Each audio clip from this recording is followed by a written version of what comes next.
welcome to Doors and Corners, a sci-fi and fantasy film commentary podcast. I'm Brian. And I'm Zach. And every Friday we sit down and watch a science fiction or fantasy film and give our 2 cents on its quality, production, story, and trivia. We watch the film together, but without sounds or visuals provided to avoid copyright issues. But if you do have access, we encourage you to join us and follow along. Here, we like to keep things casual, and there may be discussions of spoilers or sensitive materials or language. But we do try and keep things clean and family-friendly. Ultimately, the goal of this podcast is to create the experience of us all sitting down and watching this movie together. So get ready to hit that play button, because we're about to get started.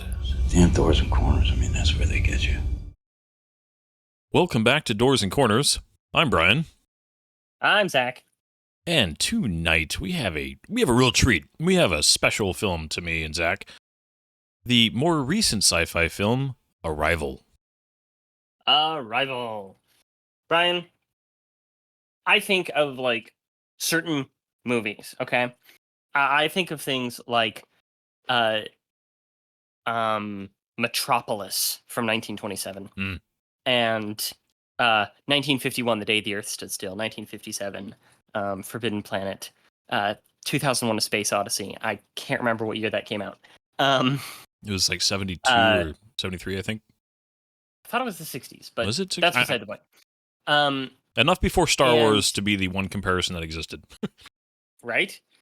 I don't think of Star Wars in association with this because I think that there is something to slow, heady sci-fi that explores the ultimates of inhumanity or non-humanity, I should say. Yeah. In order to exemplify absolute humanity, something that Star Trek does. But the ones that I specifically think of that the modern age is more familiar with is stuff like Interstellar and Contact and Arrival.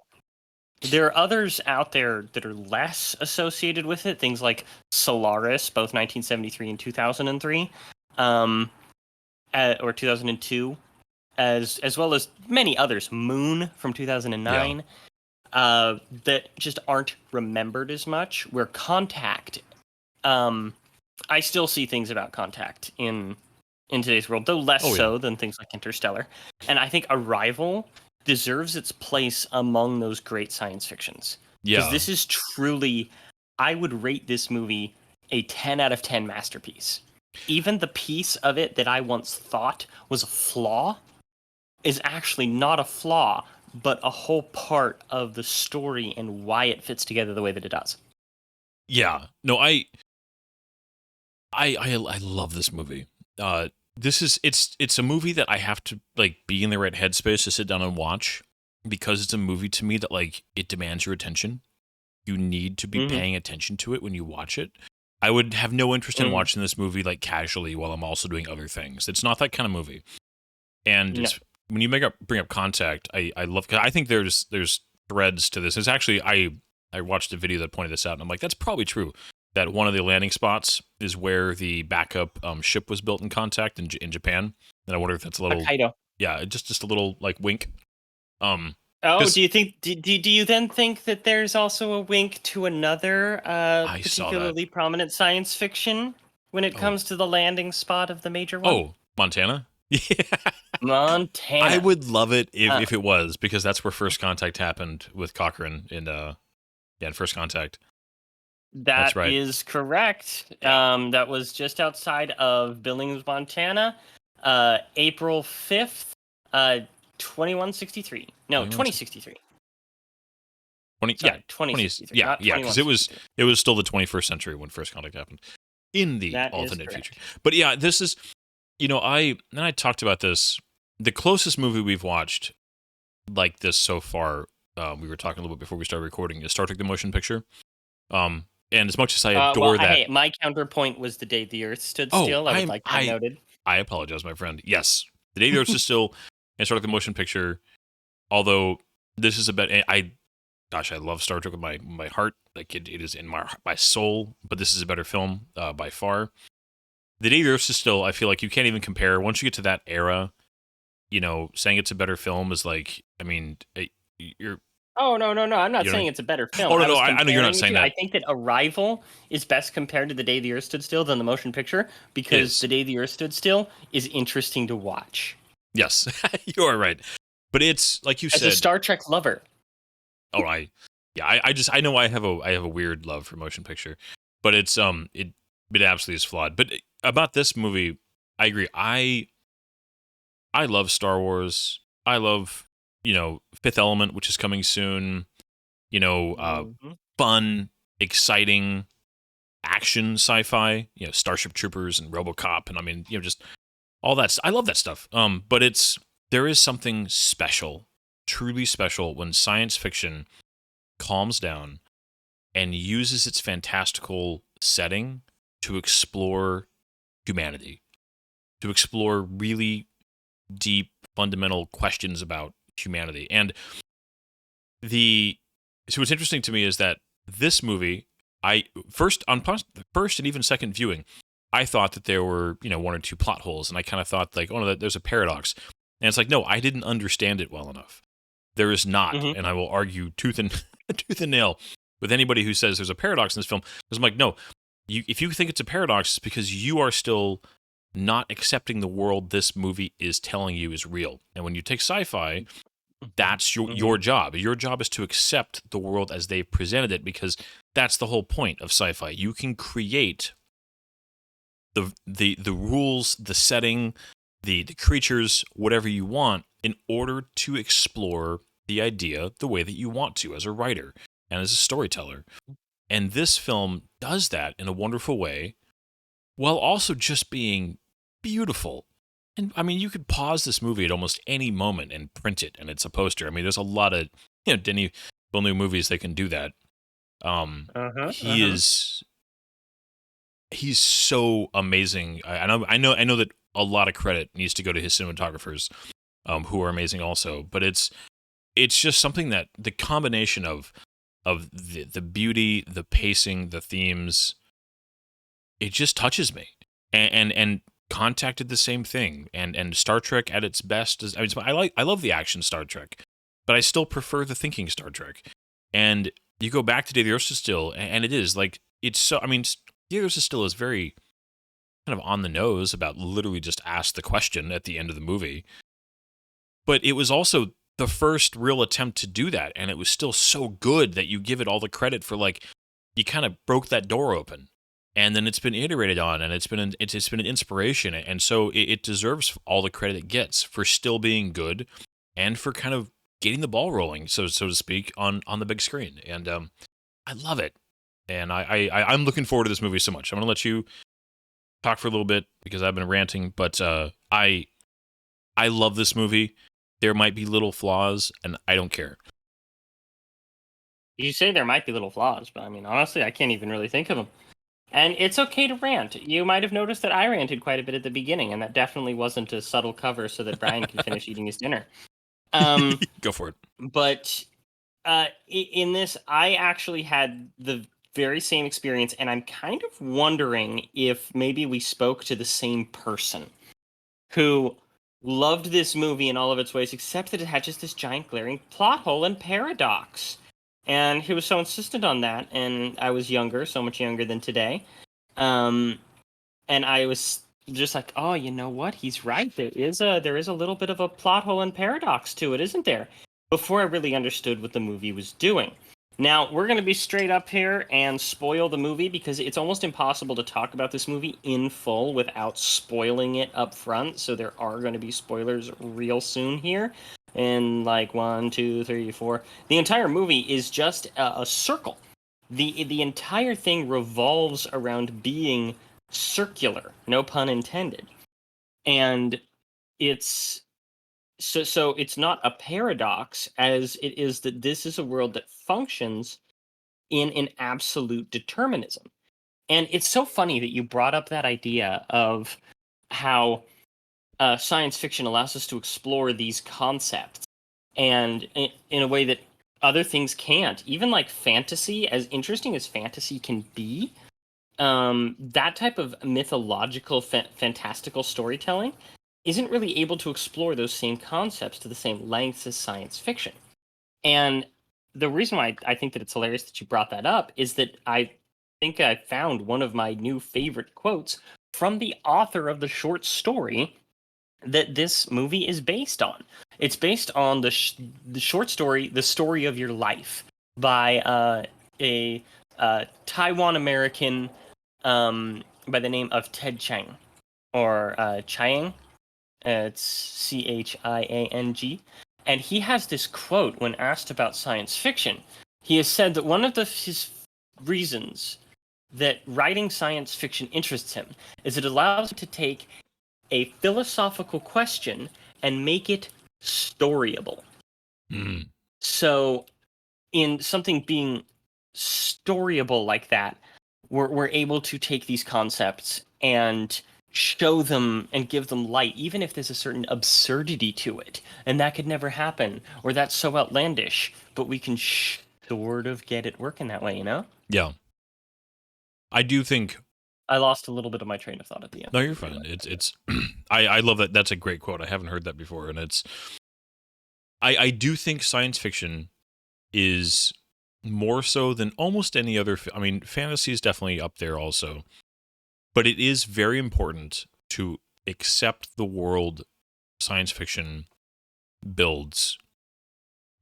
If you don't, I think a lot of people, they either didn't really grasp the idea this movie was going for, or I know at least one person, well, they just hate the idea of determinism so much that it's like they won't accept it. They're like, well, no, that's just because that obviously can't be true, and so therefore I won't accept it. And it's like, that's not the point. And it's, even if, because two things, even if it's not true, and there's a good chance it's not, I'm not even remotely close to qualified to say what is and isn't true about how much free will we have versus how much we're just kind of we're just in the current, so to speak.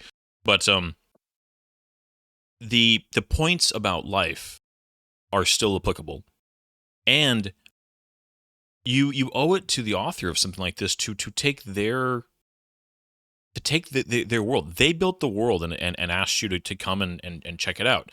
And it doesn't mean that you can't criticize. I'm not by any means saying you can't criticize or critique storytelling, because there's plenty of science fiction that I love that is fair game for a lot of criticism.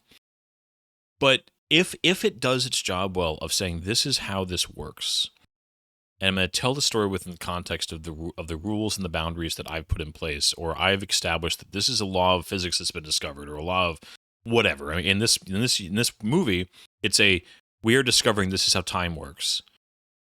You got to go with it. And now, if a movie violates its own rules, that's a whole other conversation, which I actually really enjoy, because I think that's something that it's way more egregious when science fiction makes that mistake than other genres, because it's like, well, no. You built a fake world here, and now you broke your own rules, so now it's actually way worse than, when John Wick can go down a stair and pick himself up like he didn't even so much as get scratched. Like, you know what I mean? Like, one is like, whatever, it's a stretch. But the other one's like, no. You literally made the rules, so you breaking them, it's a bit, anyways. It's something that this movie, I like it better every time I watch it. And I think that there's some real, I'm going to talk a lot about, I think, the humanity as we watch this. The lessons being learned by the characters. There's some amazing performances.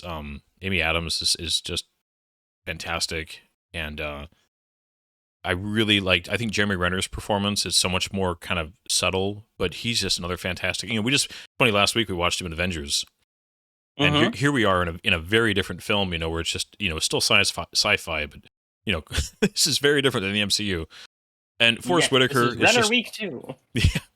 Yeah. Forrest Whitaker is always he's just a, he's Oscar-winning actor for a reason. And so many other little performances too, but man. And this movie was made for like $50 million, something like that? Less than that. It does not look like that. It looks like it should be, this movie, whoever ran the budget for this film, that they should run the government or something, because talk about putting your money to good use. 47 million. Yeah, that's nuts. Normally we do this at the end, but how much money do you think it made? I know this wasn't a huge hit, but I don't think it was a failure. Wasn't this just kind of like okay, but not amazing. You'd have to tell me. I don't remember. That is correct. It is just over $200 million. So Okay. it quadrupled its budget, which Yeah, means that's that it made around $100 million profit. okay. So that's And I'm actually guessing that they didn't have like a huge marketing budget for this movie either. So yeah. But Yeah. this was a movie. This was the first. I remember this being the first movie for me that I'm like, Villeneuve directed this. I'm seeing it. You don't have to tell me. Don't even show me a trailer. He's directing it. I'm gonna watch it. And this is the first time I really paid attention to him, to be honest. yeah. But it was, and there's a short list of directors where I'm just like, I will watch a movie they make, and it doesn't mean that they're all amazing, but I'll still go see them. And he is very much on that list at this point for me. Yeah, I could see that. But we should get going. We got a 2-hour one here, and we got a little bit of a late start. 1 hour and 16 minutes long. But yes, for everybody who is interested, this is 2016's Arrival. It is rated PG-13. It is 1 hour and 56 minutes long, otherwise. And it is directed by Denis Villeneuve, written by Eric Heiser, and of course Ted Chiang. And in one of the shortest little things that we have for our stars list, we have Amy Adams, Jeremy Renner, and Forrest Whitaker. I would also count Zai Ma in there. But otherwise, nobody of particular note. Not to insult them, but they have a much smaller roles to the point of where you don't even really remember that they have names or would need to be pointed out. That's one of the things I think where they saved on budget. Very sparse cast. Yeah. So, all right. Well, let's get ready to hit that play button in 3, 2, 1. Yay! Yeah, it's funny. One of the things that I first saw in this movie was the fact that Jeremy Renner was filming this at the same time as Captain America: Civil War. A little bit of a contrast there as far as how it felt to film, I'm sure. Yeah. What do you think of the overall tone and feel of this movie? It's one of those that I can totally understand people who just struggle to pay attention. I love it, but that is very much I was raised on slow films. I have a love of slow films. This is a slow film. Like, this is a film that You're kind of a slow person. Thank you. But it's I like it, but I also acknowledge that there's plenty of perfectly reasonable, healthy people who would struggle. Yeah, because one of my favorite quotes has to do with Denis Villeneuve said that he wanted the movie to feel like it was happening on a bad Tuesday morning, like when you were when you were a kid on a school bus on a rainy day, and you would dream while looking out the window at the clouds. It definitely has that dreariness to it. We have just this opening shot. This slow pan. I mean, you just look at like the speed of the pan we just had at the beginning here. Yeah, he's you not in a hurry. Didn't even know that it was a shot. Yeah, but I mean, there's definitely a lot of mirroring and homages to itself in this film, as far as just this window shot, the ceiling. There's definitely well. So okay, you are not somebody who likes opening narration. Now, this isn't narration.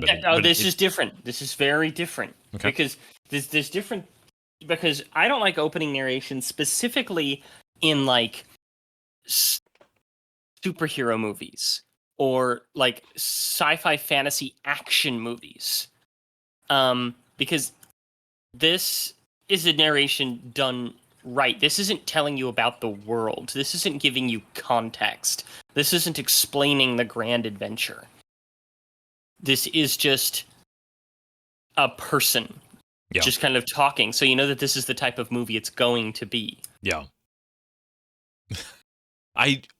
This is the kind of movie too where I actually think this is a movie that genuinely does get better. Like certain movies, once, the thing about the movie that makes it amazing is kind of the reveal, the surprise. And as much as this movie definitely has that moment, the first time you watch it where you're like, oh, wow, okay, that's what they're doing. I actually think that this movie, once you have that and you see the movie through the lens of understanding what it's doing, gets better. And a movie that both manages to have an aha moment on the first viewing and then that context making the movie better when you watch it again, like that is like, Hmm. how long of a list of films that can pull that off is there? I mean, I'm sure that there's more than I'm thinking of, but I immediately think of this one and The Prestige. Mm-hmm. Those, Um, the Prestige should be up there. I think, The Prestige counts as sci-fi. We could do that one. we absolutely could. Yeah. This opening, But though, it's so heartbreaking immediately. And, in a way, I wish we had Pat just because, could pull the Mm, whole mm. kids thing. So But this right here, that moment there of her walking through that circular corridor, it's the in last. Go ahead. theory, that is the chronological finale of the movie. That is the last scene in the movie to happen chronologically. Yes. Like, we don't know that right now we just went back, 18 years in time? Yeah, at least. Yeah. Yeah. Yeah, it's. Okay. Go ahead. This is one of my favorite things, okay? I adore heavy, weighty, very monumental first contact type of stuff where it's like people going about their normal lives. It's almost like that moment when you heard that 9/11 happened. Mm-hmm. Like something is going on and the information is spreading very slowly. And this movie does it so well. Yeah. I think it's great. Well, and it does it super well. It gives it the weight that it should. But at the same time, that whole as she's talking, like they literally just told you about her. They're introducing her character while also having the big deal this would be because. And Go ahead. Oh, I was just gonna say, I think all of us have had that moment in one way or another of somebody says like, "Or have you seen the news? Are you watching this? Turn on the TV." That type of thing. I Yeah. remember my dad calling my mom and on the morning of 9/11 and being turn on the TV. But like that moment that the girl said, "Do you have a TV? Do you have a TV that you could turn on the news or something like that?" And her face changes. I just think that was so relatable, Well, I think it's on a bigger level. It's similar to when somebody says the phrase to you, "We need to talk." It's just like Yeah. you just immediately know, like, okay, that's never a good thing. Like there's never Yeah. fantastic news that follows that, and so you are kind of immediately preparing. It is one of those universal human responses. And I think this movie handles it well. That it's not chaos right away. It's like people kind of like, all right, what's going on? And then it kind of slowly, like the escalation is very measured, and this is just people aren't running here. There's nobody screaming. But then, like when we get up to, I think it's the parking garage in a few seconds. You get the alarms, and then when she's going out, they have the crash. It's very. Yeah. Again, it builds energy, and there is Yeah. also something. It's weird that we live in a country with the biggest military in the world, but we don't actually see it very much in regular life. So that for most American civilians, if you see military equipment out in the open, like a jet flyover and a military helicopter or a Humvee on the street, we're like, whoa, what's going on? That's not normal. And considering we live in a country with the biggest military in the world by far, the most expensive military. I take that back. We're not the most dense military, but the most expensive military. Yeah, we might be the most dense. But you know what I mean? That's also like one of those universal in America, like, wait a minute, the military is supposed to be amazing, but I'm never supposed to see it because everything here is so secure and safe. We never need to see it in real life unless we go to an air show. I lived down in San Diego for a little while, and I was right next to the base there, and you would be going down the freeway, and they would have all the military trainings going on, and it is something else the first time. It's startling. Yeah. I freaking Okay, love is this this house, by the the way. same house? Or is this the same house, just shot from a different angle Yes. as Oh, sorry. I thought you meant this. Go ahead. Uh, Never mind. I it made an looks like the assumption. same house from Avengers Endgame. Tony's house. I don't think so. Because that house was used in a lot of movies around this time, such as Godzilla King of Monsters, that Avengers, and then TV show that I Yeah, can't think of. I don't think so. If it was, I don't think this room was used. No, not this room, but the outside of the house. But I could be Maybe totally wrong on that one. I thought Tony's house had a little more of a rustic feel, like the railing and deck and stuff were a little more rustic. I mean, this house is obviously still rustic, but this is kind of more of a modern rustic. Yeah, especially those windows. Yeah. But this is where, because this movie is really trying to be grounded, usually I don't like a lot of use of news footage, like fake news footage, to kind of tell the world's story. But this is a movie where I like it because it is very focused on her journey. And so we're getting information the same way. Basically, we don't know anything until she knows it. Yeah, I think that it's necessary here. It is a little forced, but it doesn't feel forced in like the attention is just as much on her being this kind of lonely ghost-like silhouette, drinking wine alone, watching this, while also giving you really necessary context and information, how many there are, where they've landed, so on and so forth. They never stop telling you about her, because as she was walking in, she was talking to her mom on the phone, and you kind of got to know, she has a little bit of a strained relationship, kind of like, Mom, stop it, I don't know anything, and then as she's, she's drinking, she's by herself, they keep telling you about her. Cuddling with the body pillow gives an impression of loneliness. Yeah. Oh, yeah. And the amount of pan down shots in this movie, it's nuts. Yeah, they do definitely like that. Just panning shots in general, and just long tracking shots. Mm-hmm. So, do you know how much I love this movie, Brian? How much do you love this movie? This is in like my top 10 favorite movies of all time.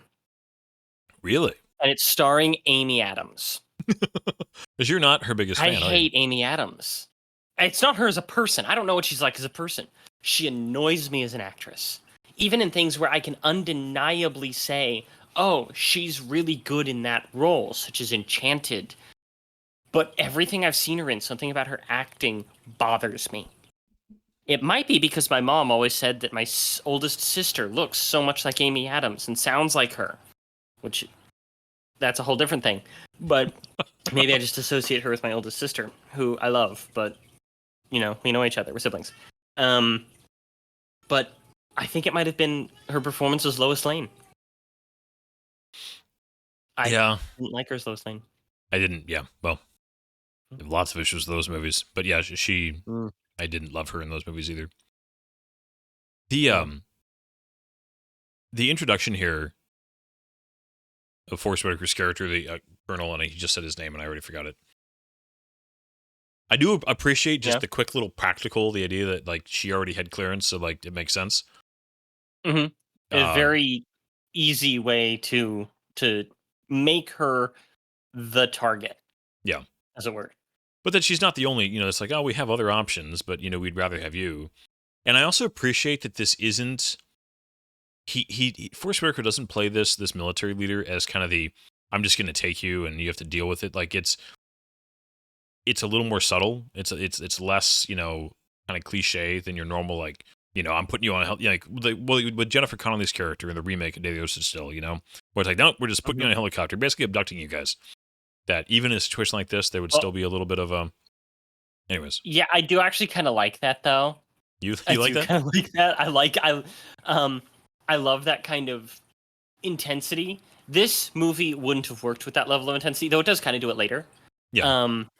But I think of the Amazon TV series of Jack Ryan. Okay, it's something like the second episode. He meets Kathy for the first time at this like big cookout thing.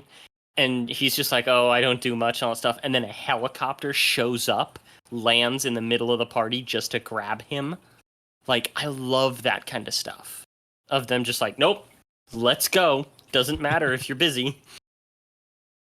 I mean, it definitely has its place. I guess it was a cliche this movie was able to stay away from. It definitely works in certain films. You are right, but I was I like that this conversation's a little more subtle, where he's still being, cagey and secretive, but he's also listening to her. I think a lot of times in those scenes, there's this sense of like the military treats scientists like they're kind of, an annoyance that has to be dealt with. And here there's some respect where he knows she's smart and wants to know what she thinks, but at the same time has a job to do. And yeah, I also just love the conversations about language in general. Like the line coming up here about Sanskrit and the word for war. And they actually do, from what I understand, they do bake a little bit of some of the language points as far as like them being truly accurate, but the point they're making is still valid.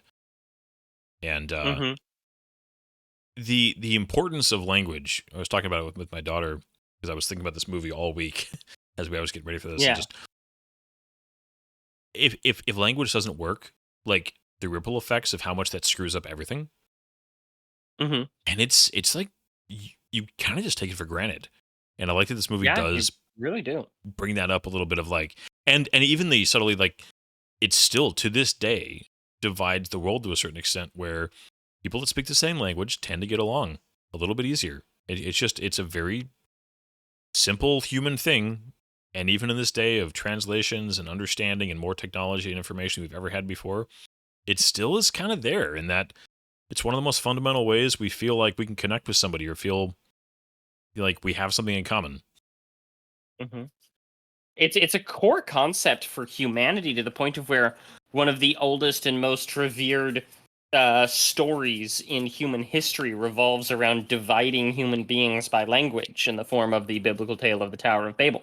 Yeah. But yeah, this is what I'm talking about, where he just like shows up and gets her. I love this type of stuff. I love this type of moment. The intensity of it. Yeah, I do like this scene. I like it. I think I like this better because they had the scene in her office first. Like if it had jumped right to this, it would have felt a little more like just kind of a typical Hollywood moment. Yes, agreed. And here we have the introduction of Jeremy Renner's, and you have this really subtle thing that I didn't notice until like my second or third time watching this movie, where he tries talking to her, but she can't hear him. She can't understand him. But it's because she doesn't have the tools to understand him in the form of the headphones. Yeah. And I didn't even realize that was some sort of like general theme. And I don't feel like I'm reading too much into it. This is a movie that you're supposed to read too much into, you know? Yeah, even the subtitles inaudible, right there, just like yeah. Yeah, this is a movie where I absolutely believe that almost every little detail is deliberate and should like the writer wanted you to read into all the little nuances, the amount of times he talks about circles and communication and gives subtle examples of when it works and doesn't work. And even this, even this conversation, the whole, science versus language thing, and is science even useful without a language? I remember math clicked for me. It went from being something I hated to something I tolerated. I'm not going to say I loved it. But the first time a teacher... what did you say? I'm sorry. Oh, so math. The first time, when I went from hating it to tolerating it, it was because a teacher, when I was very young, I want to say 6th or 7th grade, explained it for this way to the very first time to me. It said, math is just a language. Because I would always be like, what are you talking about? Like, math, it's just, who decided these rules? Who decided all this? This is so... When I first started getting into algebra, that kind of stuff, I'm just like, this is stupid. I hate this. And going, no. Math is a language. It's a way to communicate science. It's a way to communicate 2 + 2 = 4. That is an absolute truth. If you have this and you have this, now you have this. Math is a language created to express that. And I was like, it hit me as a kid. I was like, oh my gosh, I had never thought of it like that. And it changed math for the rest of high school and college for me. Again, not that I suddenly loved it, but I thought about it differently and in a way that was very helpful. And that like perception shift was important. Yeah. And so again, and I wish I'd had it explained like that. I didn't realize that math was really interesting and that I was pretty decent at it until my mid-20s. And I still haven't had the time to actually like explore it as a subject matter because I didn't have the greatest teachers. Yeah. No offense to my mom because I was homeschooled, but she was an English person more than a math person, Yeah. and she just didn't have that strength. This opening, oh my gosh, though. The cinematography here This with reveal? like this reveal and the rolling, the fog, and just, oh my gosh. Incredibly subtle CGI, I just want a poster of that. right? And the Maybe music, brighten too. it up a little. The Man. music is really interesting in this movie. Now that you bring that up, because did you know that it's actually written to be like a palindrome? Yeah, I've heard that in a few different videos that you can almost play this backwards Mm-hmm. and it's the exact same music. Almost. There's certain parts where you actually can. Yeah, I know there are parts. I don't know if the entire soundtrack is literally like that, but I know that Probably not. But yeah. I knew the main themes. Yeah, they are. It's Mhm. also funny little trivia. My sister, my only sister's name is Hannah, spelled as the palindrome. And as a kid, I always thought that was cool. So I saw this movie, like, hey, that's my sister's name. And yeah, we always thought that was cool as a kid that her name is the same, backwards and forwards. Yeah. I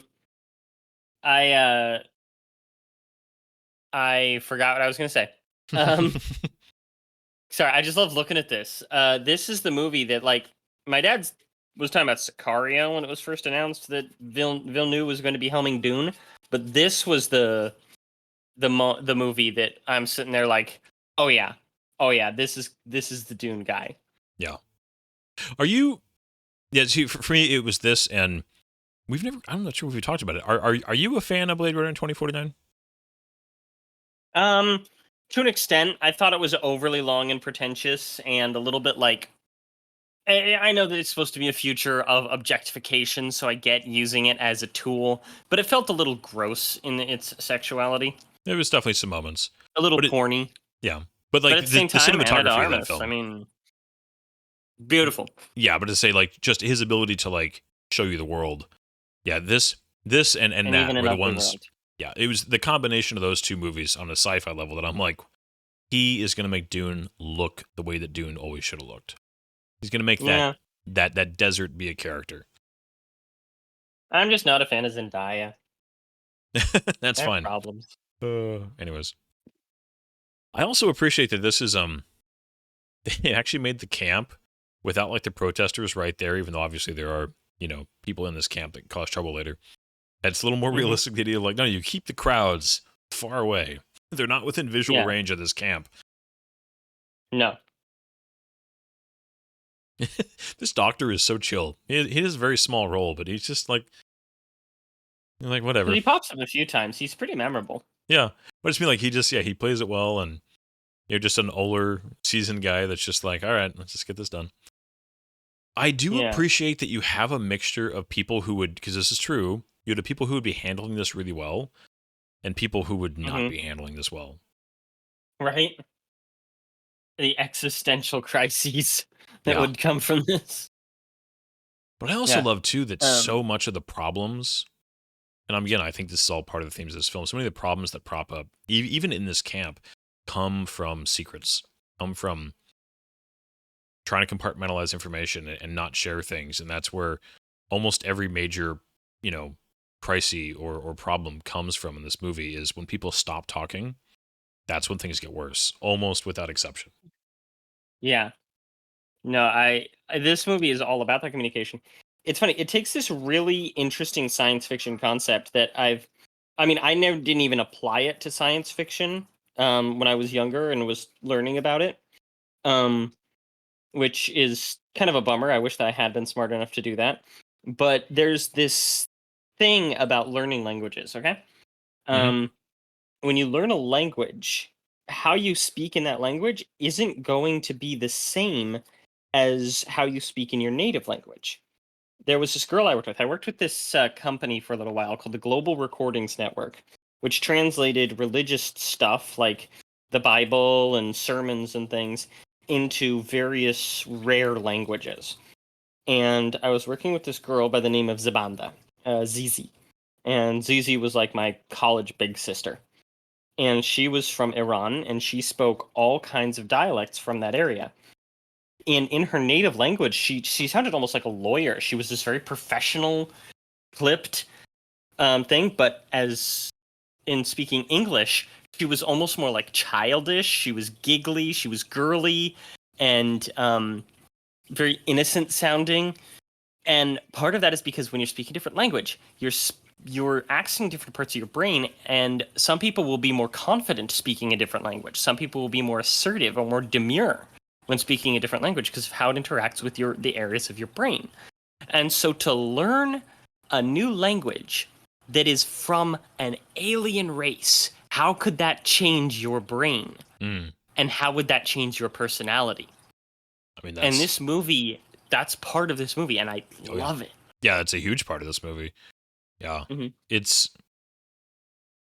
Well, and I was talking to my daughter about this, and the importance of how she's realistically like, that would suck to walk in one of these suits with like the heavy, like the life support pack she's got on and all that stuff.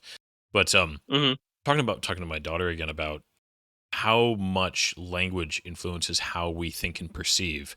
Because part of growing up, a huge part of growing up, is not only your understanding of the world, but you're understanding the world through learning words, learning language. You're looking around and you're like, I know that that's a dog and he's running and he's playing. And because of that expression, he's happy. I can express these thoughts. I can comprehend and understand these thoughts more clearly in my own head because they are identified in language. That there is an internal link between our understanding of the world and its names, for lack of better terms, and the ability to express what I'm perceiving through something that I then can communicate with others, but also how my own brain interprets it. And when we run into something we can't even describe, that's truly freaky. And that's one thing that science fiction is so good at, when it's like, I don't even have a description for this because I have no context to even explain what this is. And I get reduced to metaphors and trying to be like, well, it's kind of like this and it's kind of like this. But if we don't have a word for something, if we don't even have an example of something, it's hard for us to truly even understand what it is. And so again, like, language is so key to so much of our existence. Anyway, I find, I'm not expressing this really well, but you know what I mean? No, I very much understand what you mean. I was going to make a joke about how if you don't have a word for it, then surely there's a really long one in German. Probably. Oh. But there's also something... It's very true, which is one of the reasons why I kind of hate it when books often go off on like, oh, so beautiful or so perfect or so out there that it can't be described without at least trying to. I hate the cop-out of it being indescribably X, Y, or Z. But I also, as somebody who likes to write as a hobby, understand that it's virtually impossible not to not to do that. But the ship is cool. A quick Contact reference, the movie Contact. One of my favorite lines in that movie, because it talks about language in a way that I think was realistic, because her character was so scientific, is the line at the end where she says they should have sent a poet. Right? And it was That's just like the thing from that movie that most people remember is the line, they should have sent a poet. But it says so much, right? Because she's not saying it's indescribable. She's saying, I don't have the ability to describe this, but like, somebody who thinks a little bit differently than me would be able to deal with this. You know, again, it's just our own personal experiences and our expertises and our biases and all those things impact how we perceive things. And it's, man, again, there's so much about, again, the humanity of the entire experience. It's great. Okay. We're going into the ship here. We got to pay attention to this. Sorry, I get distracted by memories of Contact. This whole sequence is great, though. There was this idea to bring together a group. No, there's this idea apparently in this that the aliens landed. Part of the set design and storyboarding is that the aliens landed, right? But they didn't actually land, and they designed this hallway and this system to make it so that humanity has to actually make first contact, has to take the first steps, and that's what this entire setup and scene is alluding to. Amen.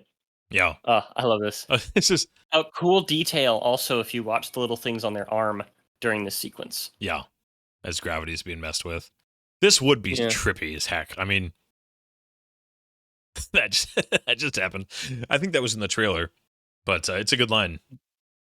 That is actually one of my least favorite lines that can be used in fiction, but it works here. Well, I think it's a very human, reaction. And Yeah. and especially an American reaction. I'll put it that way. I think because Americans do like to quip a little bit, as much as it's been overdone in certain genres. We are also definitely guilty of that as a culture. So yeah, no, absolutely. Did you know that during these scenes, the suits that they're in are actually entirely CG? I did read that to make it so they could move more weightlessly, realistically, but then not be encumbered by actually wearing these for real. Again, the Yeah, CG, like they filmed the whole thing. Yeah. With the actors there in place, but it's just they CG'd the suits onto them. The CG is very good for the budget of this film. I'd agree. Yeah. The so talking about the ship for a minute, the stone as a choice versus metal, and maybe it is metal, but it sure looks like stone. Yeah. Just symbolically is very. I love it. He just grabs her. Like, no, we're going. Sometimes you need the jump master to just push you out of the plane. Be like, no, you're going.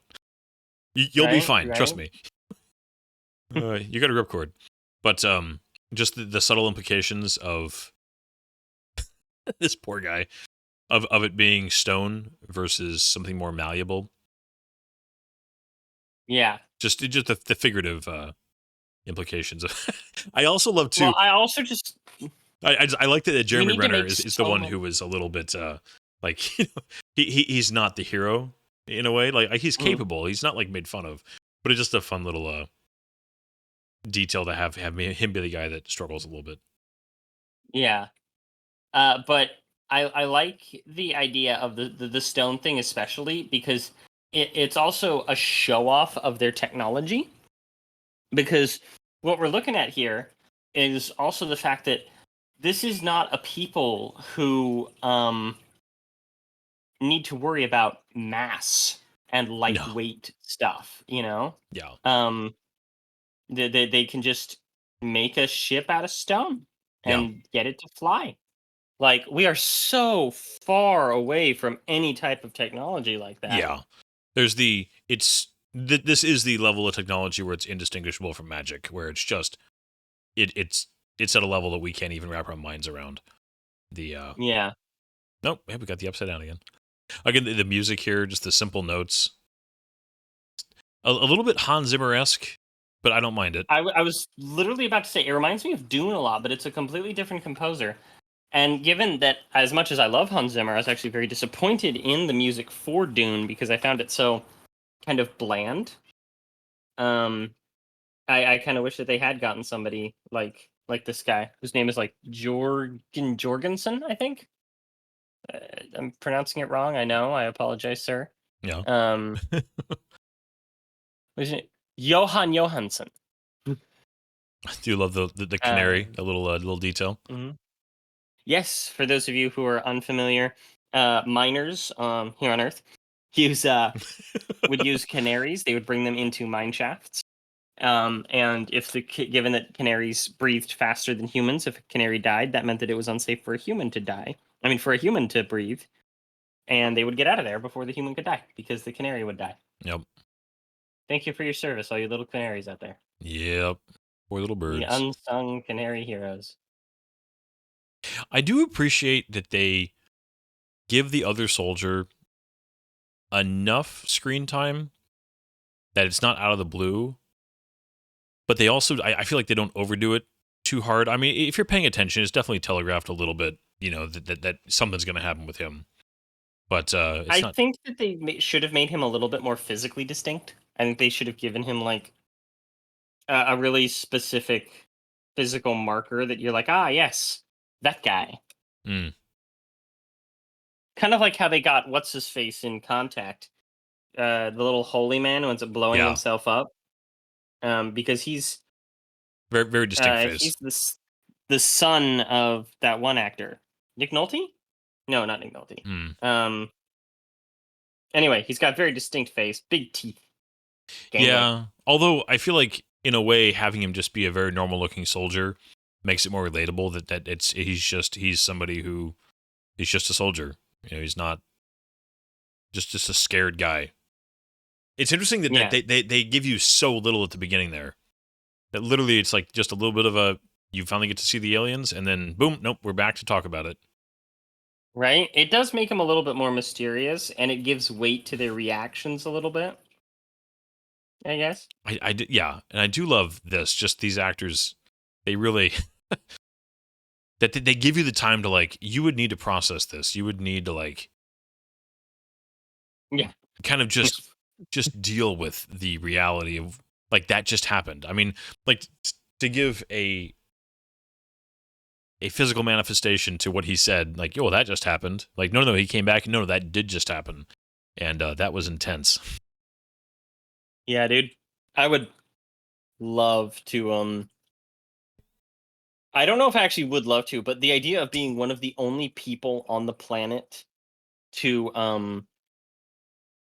have seen these things, to have actually interacted with an alien life form, especially in this grandiose context. It's not ET hiding in your closet, It's not a creature in the woods hunting you and your mercenary band, but like there is something operatic about the grandeur of these aliens. Yeah. And I love it. I love it.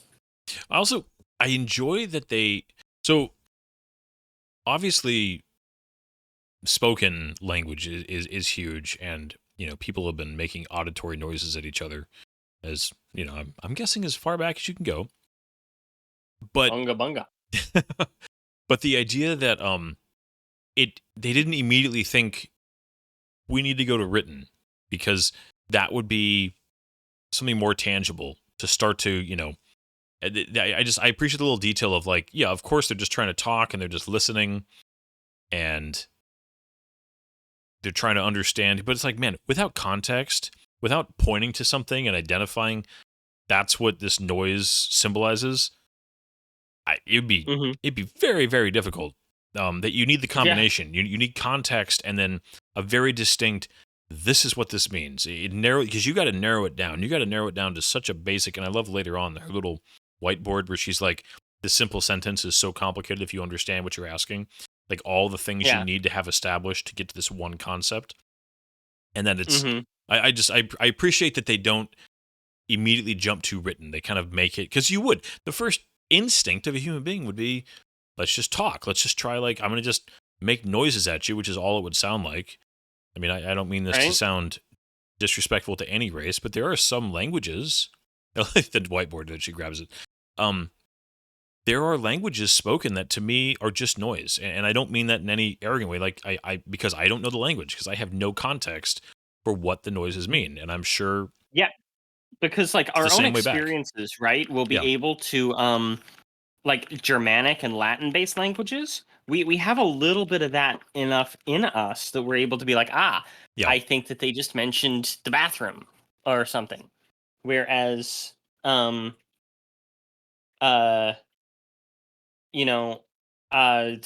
lot of Asian South languages, African language that has the clicking. Yeah. Or a lot of Asian languages. But even Asian languages tend to have like a pitch-based or tone-based. Yeah, that's true. Inflections, so that you're able to discern the emotions being communicated a lot easier. Which is something that I just find really fascinating. I wish I had an ear for languages more. I absolutely do not. I feel bad because it's such an important part of like progress, I think, communication and understanding. And I'm really bad at it, and that's my own fault for not trying harder. Next week we're doing Fifth Element, which has Corbin Dallas, and one of my favorite lines: "I speak two languages, lady, English and bad English." And that's me. Yeah, it is fun just to tiny look ahead that we are doing polar opposite sci-fi type movies, and I actually kind of love it because it's gonna be fun to talk about. But yeah, no, this is the area where I think a lesser filmmaker would have really wanted to rush this a little bit and kind of jump to a montage faster and get to I love the little bit of the needles. taking the time to show you reactions, and then they kind of went away and they come back. I love a good montage. Yeah, I mean I do, but I'm glad that they take their time, and the idea that So this is creative. The idea of like right away, that's pretty alien. Like some like a circle. Like man, what? yeah, It's but also like okay, they write through it. It's 3-dimensional in its writing. They write by squirting something out of their bodies. Like I like that they are so incredibly, insanely alien that it's terrifying. But there's just enough of a relatability to like squid and other cephalopods. Well, they are carbon To based. kinda- It seems like, anyways. It seems like they're carbon based. I love the design where it's very obviously supposed to be like a thingy. Like a hand reaching down, and it kind of gives that hand of God feel, Yeah. you know? Well, the fact that they never, I know that there's a scene later where you kind of see up higher, but Mhm. we don't even know like how much of them we're seeing. Yeah. Like, is this 2 creatures or is this 1? Yeah. I mean, yeah, 'Cause that's what I was kind of wondering. I thought that was going to be the twist. that was just one creature. Well, a twist. I thought it was just going to be 1 creature. Mhm. This is, I love this whole sequence here because they take the time to explain this, because somebody would be like, aren't you taking the long way? Can't you just make them understand? Like somebody who doesn't really understand the basics of language because they take it for granted, that they would ask these questions. That these are realistic questions. This guy's not an idiot. No, and he sits there and she's like, you're going to need to give me more than that. He needs it explained to him, Yeah. which also makes him a really good audience proxy for us. Yeah. And so from what I understand, this is actually not a true story, but the point is still very valid. Yes, is it is that accurate apocryphal. as far as you know? Yes, in fact, that's one of the things I went and looked up. It is apocryphal, but there are other versions of that are true. I believe that the one of those that's used is the word Eskimo for the Inuit peoples of North America. Essentially means something along the lines of "I don't understand you," or what. But they thought they were identifying themselves as whatever I just said, Eskimo. Yes. Yeah. I also do appreciate that they don't. I'm glad that they didn't have some kind of like, cut to like the White House or something and like get into that where you're like have like a side player of like decisions being made. They kept it here, and it's talked about because of course that's going on in the background. And they do have a scene later where they, meet the Chinese and that whole dinner, scene, or like party scene. But I'm glad that they're glad they kept this small. I mean, Very ground level. Yeah, I mean, part of it was their budget, didn't let them. No, I don't actually think it is the budget. I think that I don't think even if they had a larger budget, I don't think they would, because the story has to stay centered on her. Okay. It has to stay centered on what she is seeing, because everything in this movie has to do with her perspective. How many scenes in this movie exist where it's not with her in it? Very few. Very, very few, because it's all about her and her perception of the world, and as how that perception changes based on learning an alien language. No, that is true. But I like that because it's, and again, we don't get more information until she does for the most part. I'm trying to think. There's 1 or 2 things where like when the soldiers are like setting up the explosives, where they kind of tell you what's going on. But most things are through her. But I again, I enjoy this conversation because it's all very realistic. But it's it would be necessary, and it takes like this. I know this is like a cliche scene to be like, oh, it's great because it's supposed to be good, but it's also I love his like, don't erase that. This is it's stated so well, and this is for the audience's benefit, but I think the audience, like Forest Whitaker's character, needs this because most of us would not naturally understand what she's talking about here, even though when it's said out loud, it makes perfect sense. Yeah. Yeah, very true. Very true. And the idea that, man, if you get this wrong, if you make a fundamental, it's like the most complicated math problem, and you get it wrong because way back at the beginning you got a very simple part of the equation wrong, and because of that, everything is screwed up as you go down the problem.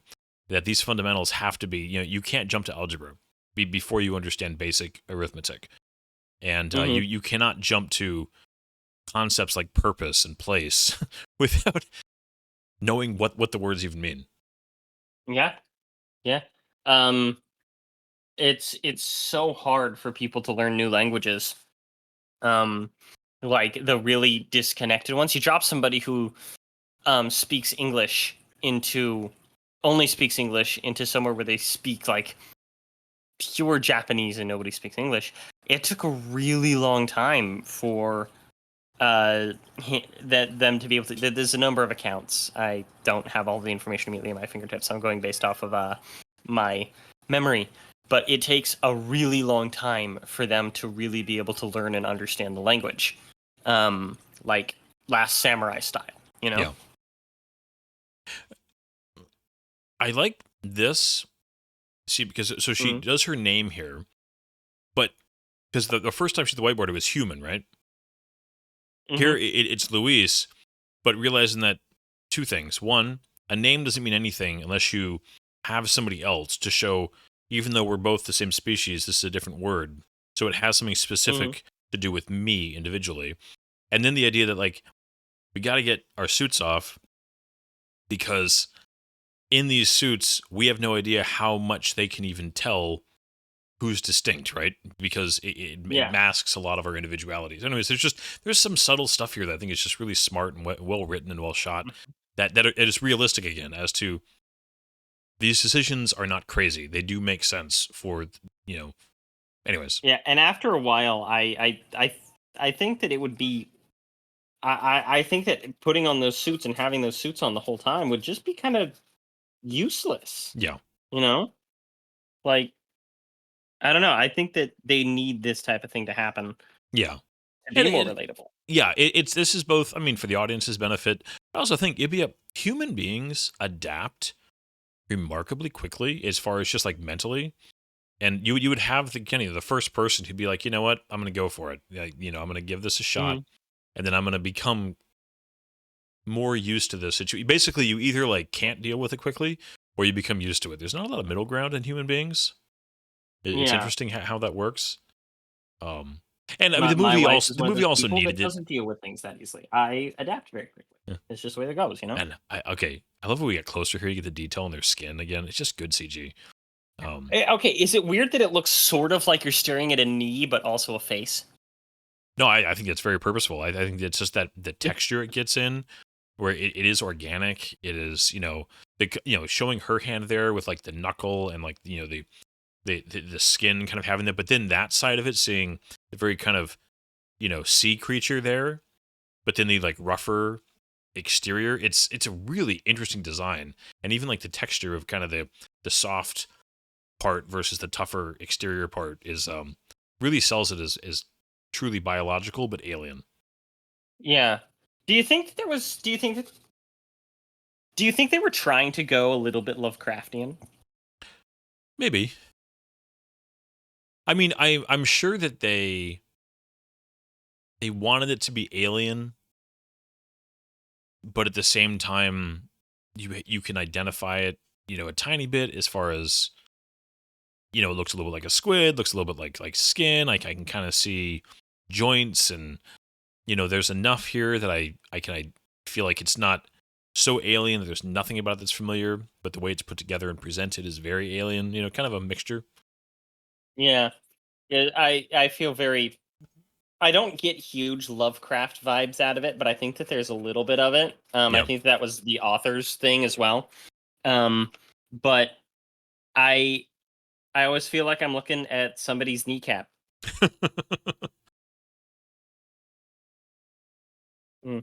It's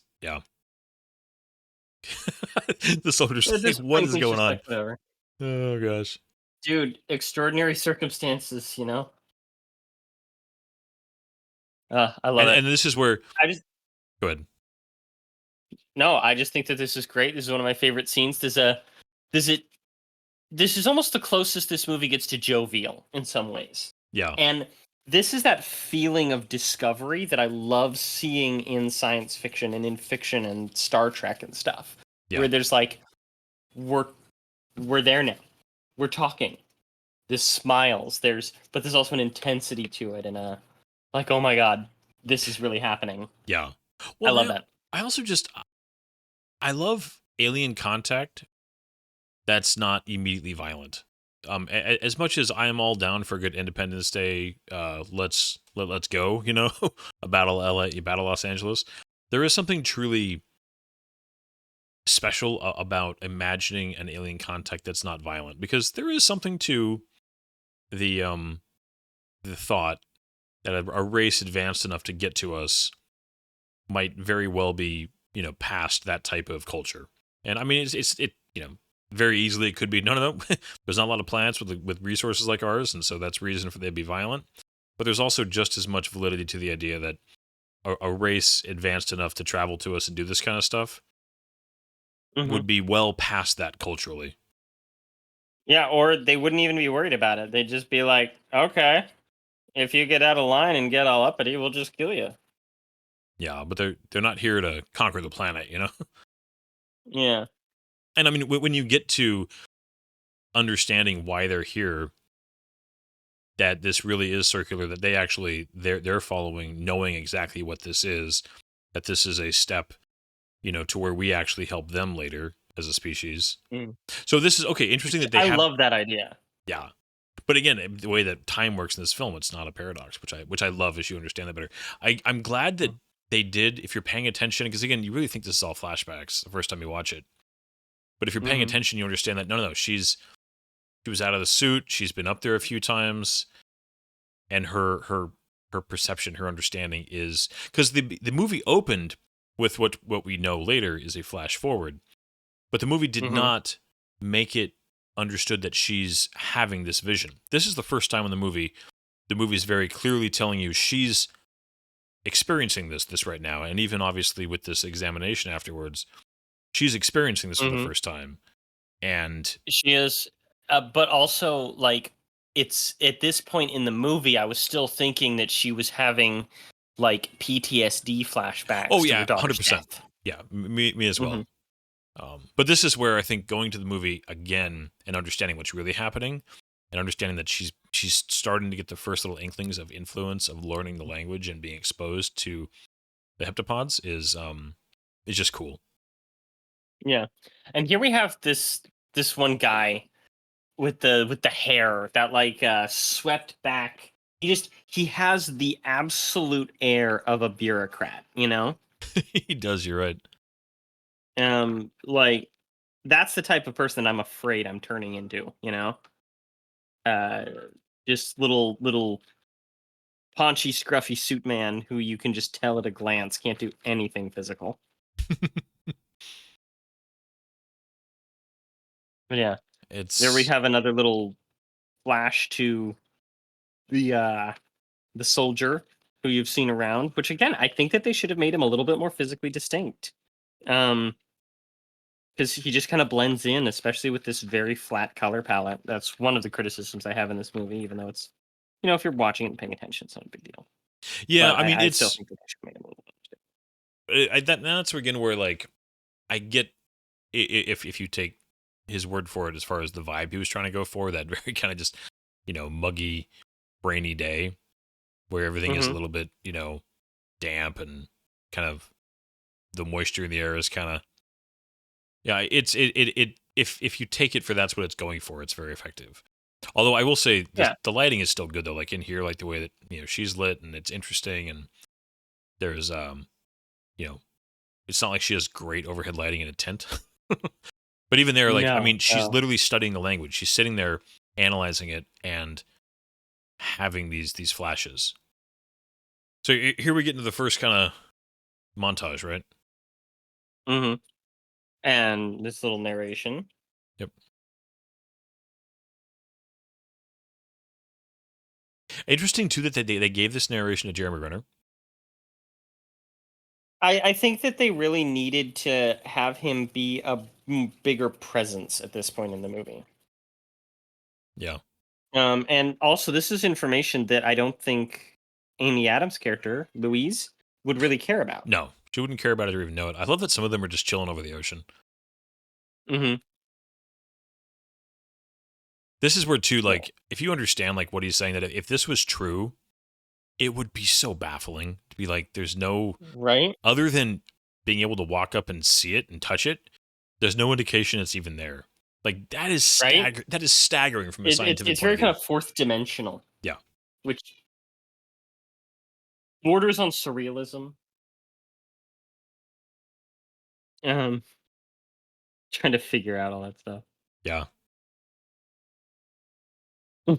Was there ever a stated reason as to why, like is there a tie to other storytelling or anything as to why those are the 12 locations? I don't know. I didn't look into that. Mm. Yeah. I love it. We need a bigger whiteboard. Yeah. What do you think of the name Heptapod? I think it's. I mean, in a way, it's what a scientist would call them. You come up with some kind of Latin root for a descriptive term. I mean, that's kind of how that's how it works, right? In real life, it makes sense. It's not the most like catchy name, but it also is, I think, a realistic name. Mm-hmm. Oh, so Very true. I'm sure I think we watched some of the same videos. That this program is like a real thing. That was the guy who created the program was actually brought in to like tweak it for this film. Yeah. For the language. Yep. Because, It's used especially in old unknown languages like Meroitic, which is a Northeast Africa language that still hasn't been cracked.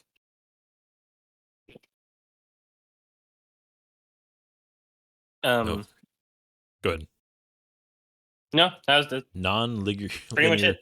Yeah. This is all just really good informational stuff, and I actually like learned stuff from this movie Yeah. that I went on to use in other things. I love that.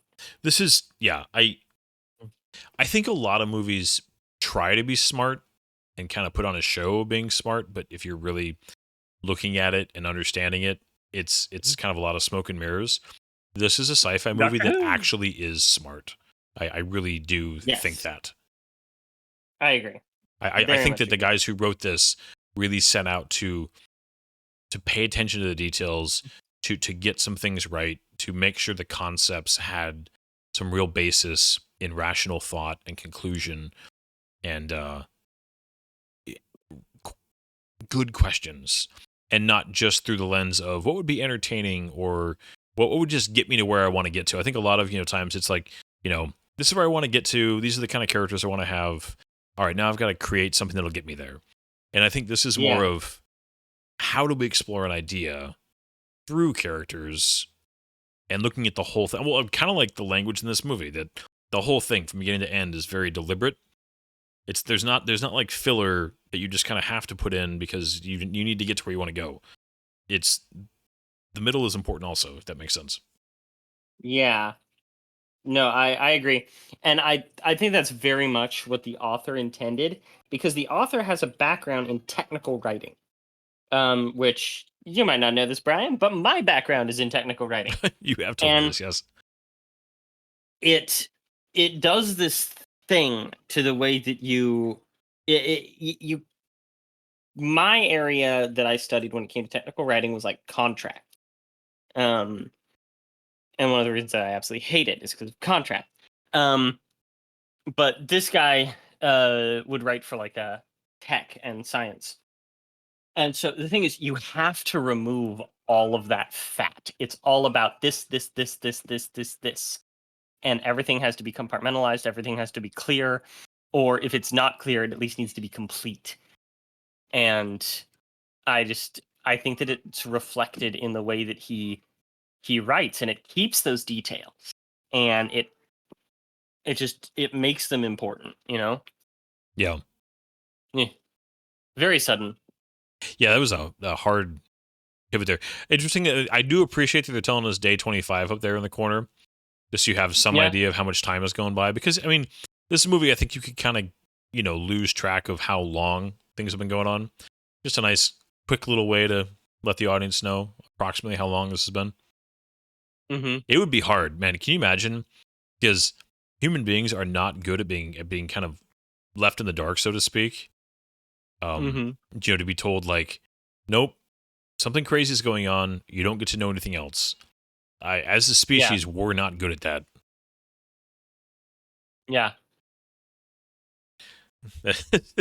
I mean, I definitely think that whatever side of the political aisle you're on, the rise of the internet, having many people who like to you know capitalize on certain worldviews and stir the pot, so to speak, is definitely a Regardless relatable of left and or real right, thing. we can always identify an Alex Jones. Yes, yes. But yeah, that moment, like I remember that soldier from the phone call scene, but it was that moment where they really focus on that I'm like, oh, they're radicalizing him. This guy's gonna be a problem. Yep. And I do think that the movie, well, it both needed something to happen in the middle of it that would kind of give it a little nudge. It Yeah, it needed needs to give it that intensity. a little propellant, so to speak. But it also, again, once you go back and you understand too, for the aliens, that I mean, I forget which one, if it was Abbott or Costello. I think it was Abbott, right? The one who dies. Abbott. But that he came, I mean, he was aware the entire time that he was going to die during the course of this, but that for them, it would just be, yeah, that's what's supposed to happen. This is all just part of the part of the process. And as we start talking about this now, because we got I'll hit it a few times. As you perceive time as completely deterministic, the acceptance of that is a big part of being successful, I guess, because it's if you did come to understand the entire thing, beginning to end, the complete sentence, so to speak, the whole circle at once, Mm-hmm. accepting that and embracing it would be such a key part of happiness, I guess, or contentment, or whatever adjective you want to put on there. And for these aliens, they're of course they would have had to have mastered that. They would have to be at total peace with the knowledge that they had, because if you didn't find that peace, you go crazy. Yeah. Yeah. We did just have a little bit of our first hint that the visions that she's having are out of order timeline wise. Yeah. Just the slightest little hint. Well, And there is definitely hints there if you're really paying Mhm. attention. Mommy and Daddy with the animals, and it looks very heptapodish. That's the moment in the movie when I first watched it that I was like, wait a second, Yeah. that looks interesting. Like it keyed me in that there was something more to the daughter in the visions than just a grieving mother. Yeah, it was more than just, yeah. I didn't know exactly what was going on, but I definitely suspected this was more than just kind of character texture, so to speak. See, I'm not a parent, so that type of stuff, like this movie genuinely, like I wasn't bawling, but I got misty eyed in this movie. This was a tough one, it really hits you. I assume that you, as Yes. somebody who has procreated, it might hit a little bit harder, a little bit more, especially with this idea of would you still go through with the plan if you knew that it was going to create such pain? Yeah. Oh yeah, Mm. but that's what I was talking about with the acceptance of life. People who are successful at life, I really think, are the ones who are able to deal with it on its own terms much better. When it comes to being a parent directly, this movie, I really don't cry, and I don't mean that in a weird way. I just never. I can count on one hand the amount of times I've cried in my life, like actually had physical tears falling out of my eyes.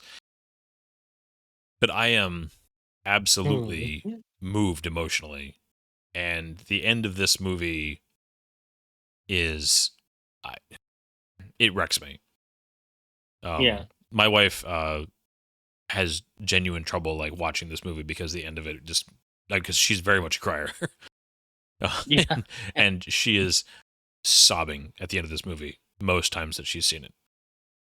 Yeah. My wife enjoyed it when I showed it to her, but it's also not really her speed. So she wasn't quite there. So she's just like, dang it.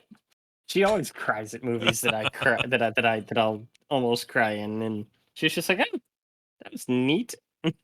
It's neat. Oh goodness. I do appreciate here the little thing like she can speak Chinese. It would seem so trivial compared to what she's trying to do now.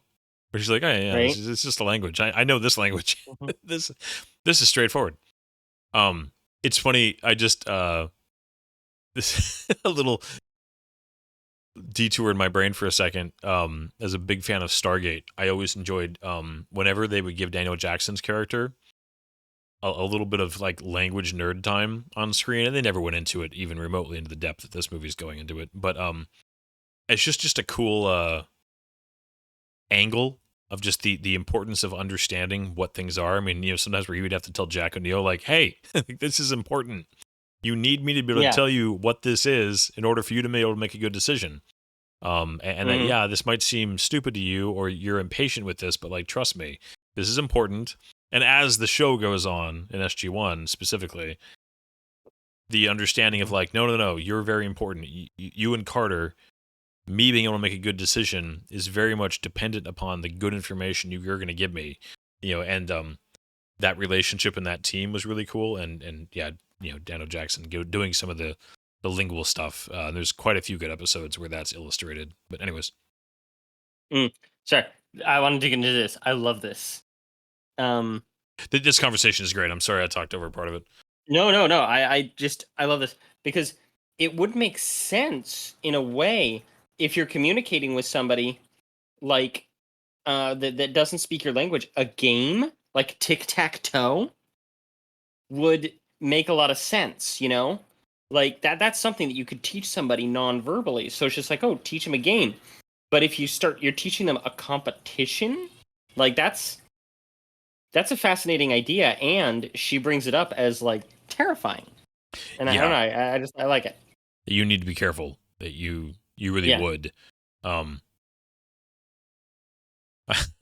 do appreciate as they continue to kind of evolve the setup to talk to the aliens.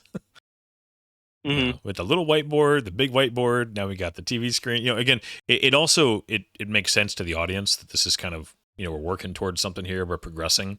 It's a subtle way of showing that we are making progress. Mhm. It's like an evolution. You see her becoming more comfortable. Yeah. But yeah, it's just like, But like you have to jump to this. You have to publish. It's like an old program.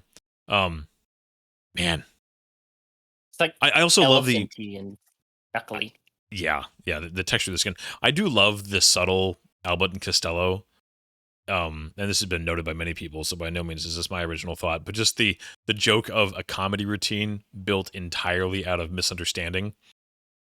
Mm-hmm. It's just like it's just a fun little, you know. Yeah, there's I can't remember the names because there were different names. They weren't Abbott and Costello in the book. No, they were something different. Yeah. I think they wanted to I pick don't something remember. a little more relatable, like just recognizable by the average, you know, and this is mostly an American audience or North American audience, but that is one of the most famous comedy routines in history. So it's a good. Do you ever thought, by the way, when you see this CIA guy, that he's like a discount Joaquin Phoenix? Discount Joaquin Phoenix? Okay, I need a better look at him. Show me the discount Joaquin Phoenix. Well, they're not showing him again. So, okay. He's in the scene over in the blue shirt. Yeah, he's the one that I was saying. He's what I'm afraid that I'm turning into. He just says bureaucrat. Like, everything about him. Like, that's not a discount Joaquin Phoenix. That's a discount man. He does look like somebody who would just a little bit miserable. He gets his only joy out of kind of running other people a little bit, you know? Yeah, Yeah. like bureaucrat. You're right. Exactly. Just like, and No, but like it's all in from his certain hairstyle angles, because I've seen this guy in other things, yeah. and he's great. But from certain angles, for some reason, his face, like maybe like his nose and stuff, just reminds me, and his hair reminds me of Joaquin Yeah, Phoenix I was a gonna little say, it's for me like everything about the character is in his hair. bit. It's that kind of like bushy mullet with the with the widow's peak, because I remember he's in Doctor Strange, okay, and he just like he looks like a normal dude. He doesn't give me weird vibes at all. He seems like a competent, if slightly insecure man. Because I don't. Do you remember Doctor Strange? He has the Doctor who he's like a rivals with, but their rivalry is mostly Oh, one-sided because Strange knows yes. he's just so much better than him. It's that guy. In the hospital, yeah. I as soon as you said Mhm. that, I'm like, all right, I know who we're talking about now. Yeah. I also Right. appreciate here that they've established, it's a subtle thing, but they establish his satellite phone because that's what she grabs later. That's true. That's true. You're right. It is. Oh man, this one though, just the following suit and just like the pressure of like, oh, now we're gonna capitulate also, Yeah. and just like again the escalation of because they stopped talking, we're now gonna stop talking, and then everybody's like, well, fine, then we're gonna stop, and then man, everything just goes, everything hits the fan quickly here. Yeah. I like that detail of them washing down the truck because that's something they would totally do. They would quarantine and work on the Oh, yeah. truck. White Hmm. Chevys, that's what. Worldwide, they're useful. Use weapon, and I'm glad that they already set this up, but that would be. There's so many ways that could mean something different. And I mean, and I was talking. I apologize, talking about Stargate over that scene where she's spelling that out. The idea that no, this is a weapon, a tool, a toy. I mean, there's so many, conflict and game and war. I mean, there's just, gosh, there's that's why context is just as important in language as the words itself. The words don't mean anything without context. Yeah. Nope. Tool. Gun is a tool. We've had that conversation before. It's a tool that makes less life, but it is at the end of the day still just a tool. Yeah, I mean it's yeah. They really can't. I know it's for the audience's sake, but there's no other explosive in the world except C4 and nukes. That's the only two explosives that the general public is aware of. Anyways, they're starting to learn a little bit more about Semtex. Yeah, thanks to movies about the what was the big conflict over the Middle East like 20 years ago? The Gulf War? Bosnia. Or no, the Damascus. There was a bunch of like, there was just anyway some terrorism.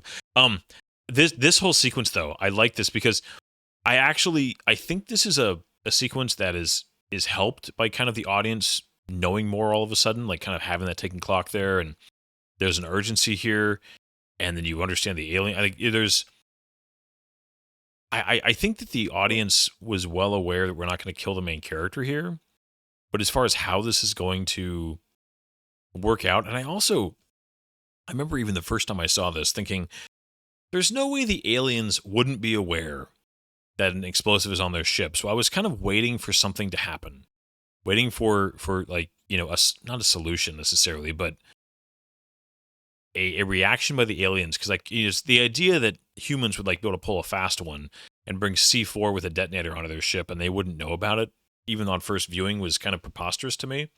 And so I remember thinking, okay, how is this going to work out? Because this is going to have a purpose that drives something forward in the story, and it absolutely does. So, yeah, it really does. Because I remember being just totally on the edge of my seat during this scene because I was just kind of into it, like, oh, how are they going to do it? What's going to happen? I wasn't even really thinking about that kind of thing. I thought that they were going to kill Jeremy Renner. I definitely thought that was a possibility. They were setting up for a love story between them. I thought that he is just people know who he is. He's just a recognizable enough actor, and he's an interesting enough character that he would bring more pathos. And I thought that maybe they were going to tie it into the death of her daughter and just kind of losing people and yada yada yada. So yeah, it still works, of course. Works better than anything I could have created. Well, I think the idea of two things. I think losing one of the aliens here, and the aliens not turning this into it's not like the aliens escalate anything here. It says a lot about who they are.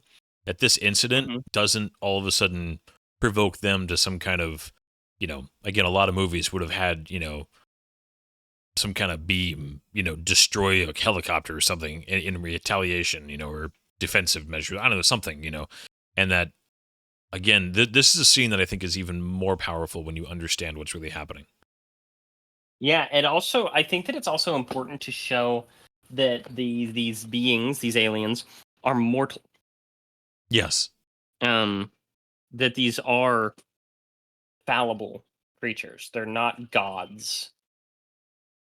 Yeah. This is I thought this was interesting.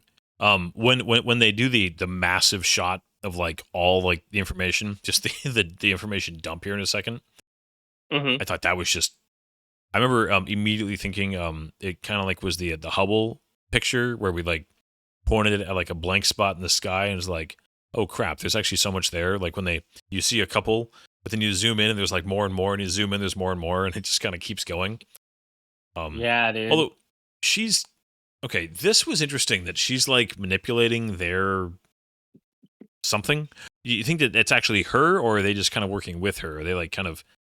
Did you interpret this as her actually controlling that for right there, or more like mimicking them somehow?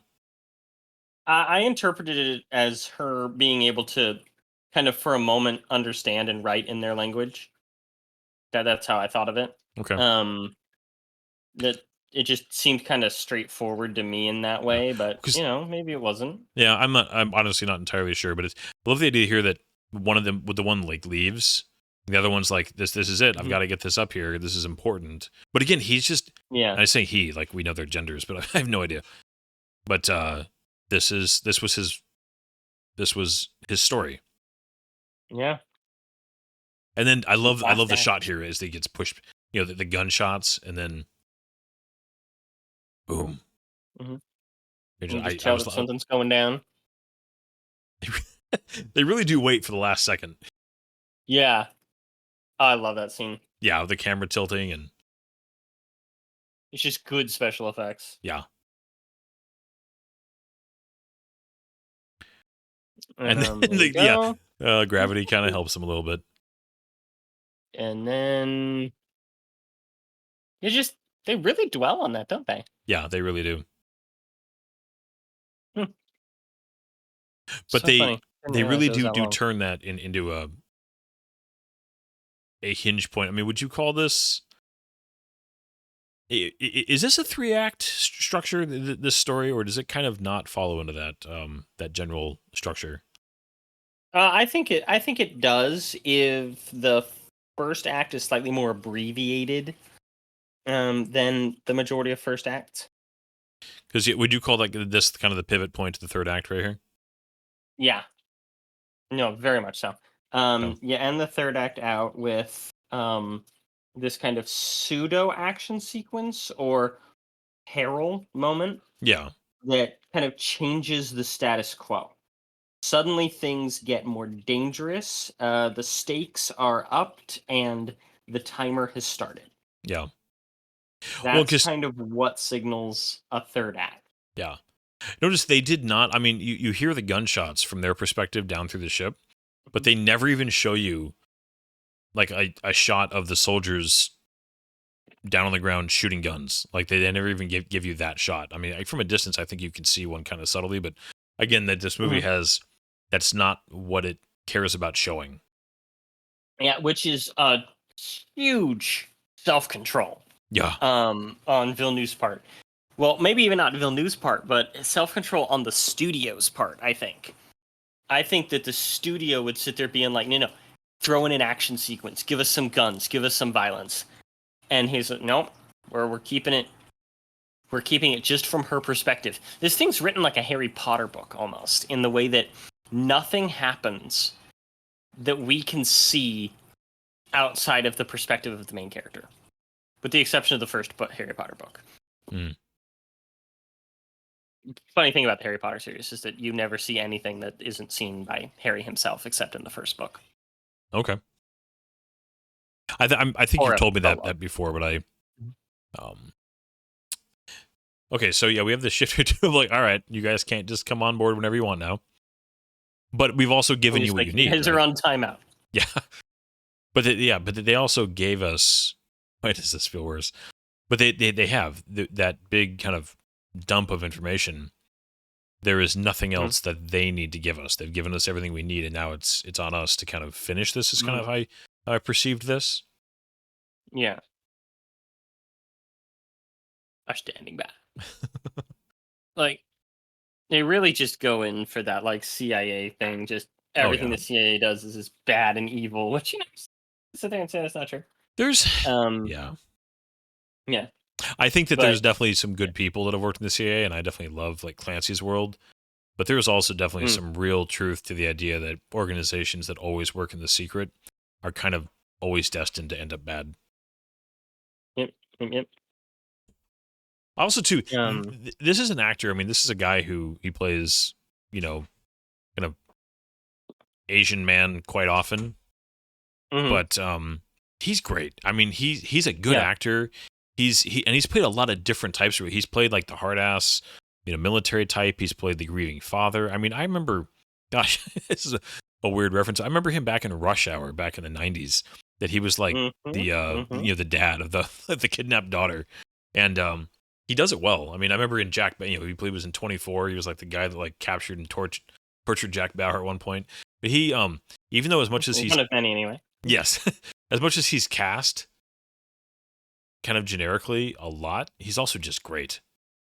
Yeah, no, he really is, because anytime that I have seen him on there, like I've seen him in some throwaway roles, but he has a way of really giving that type of gravitas. Oh man, he's been in so many things. Yeah. His name is, if I'm going to describe, Zima. Not like the really crappy alcohol drink. But yeah, fantastic. Okay, this whole I liked this too. This is definitely one of the heavier indicators that Jeremy Renner is the dad, because it's like, go ask your father here in a second, where she says that more sciencey. I love that. That's such a teenage way to put it. More sciencey. Yeah. But that she, oh man, both sides can win. It's a that's a concept. Game. Yeah, but that's a concept that is very difficult for human beings to actually apply, or like to kind of put their competitiveness on hold and make it like, no, how can we both win? Yeah, that's something from it always reminds me actually of an episode of Star Trek Lower Decks, where they have an entire episode based around that concept. Oh, really? A whole bunch of nerds who want to do that, and then they use it to influence some Ferengi. Compromise, yay! Yeah, time. Like, could you imagine trying to decipher that? Like, you're deciphering these things one by one, and then they throw like a trillion at you. Yeah. And then I also like to do that, just like you just be trying everything. You're like, all right, you try like this pattern, and what about this? And you just be guessing until you finally like, wait a minute, look at the zeros. I do like that she doesn't have every answer. But there is a combination here that at the same time, you need language. You have to have language to start. But then you also do need, like they don't deride him, like somehow make it where like he has nothing to contribute, and what he represents specifically has nothing to contribute. Because obviously, Mhm. too, if language doesn't go anywhere, then ultimately it doesn't have a lot of meaning, but it's also essential. It's kind of like the heart and the mind, right? You need Yeah. both. And people tend to overemphasize one or the other, but in reality, if you lost either one of them, you would kind of not have anything. Yeah. Anyways, sorry. I love that moment where she's just like, do I have to listen to him talk? Or why does he have to talk? Oh. Mhm. Well, and it's just how frustrating would it be to be like, this is something so important, and you cannot get away from your agenda when my agenda is quite literally just, I just want to, I just, in your mind, like, I have a pure motive here. I have a pure agenda. I just want to understand. I just want to communicate versus like, you're here with a purpose that is so obvious. Why isn't everybody going like, you're useless? Because, I, and I get that. I get that the classic kind of scientist, versus the military. There's a legitimate thing there, and the military Mhm. has its point. Again, I'm going to reference Stargate for a second. Kind of the clash between Daniel Jackson and Jack O'Neill. The two different points of view. Mhm. I don't know. The relationship there is interesting because they do both have value, but where they kind of get in trouble is where they again cannot see the other person's side and get competitive. That they both get in trouble. Yeah. Because scientists can get so in their head and kind of lose all context outside of the thing that they're trying to understand that they get in trouble. And people who are just like, I have a job to do, and they get so tunnel visioned on that they screw up because they lose sight of what the thing actually is. And yeah, I mean, obviously there's all I kinds of details I and understand nuances because there, but that's one of those things just about human life, yeah, just living life that I think is an important lesson for everybody to learn.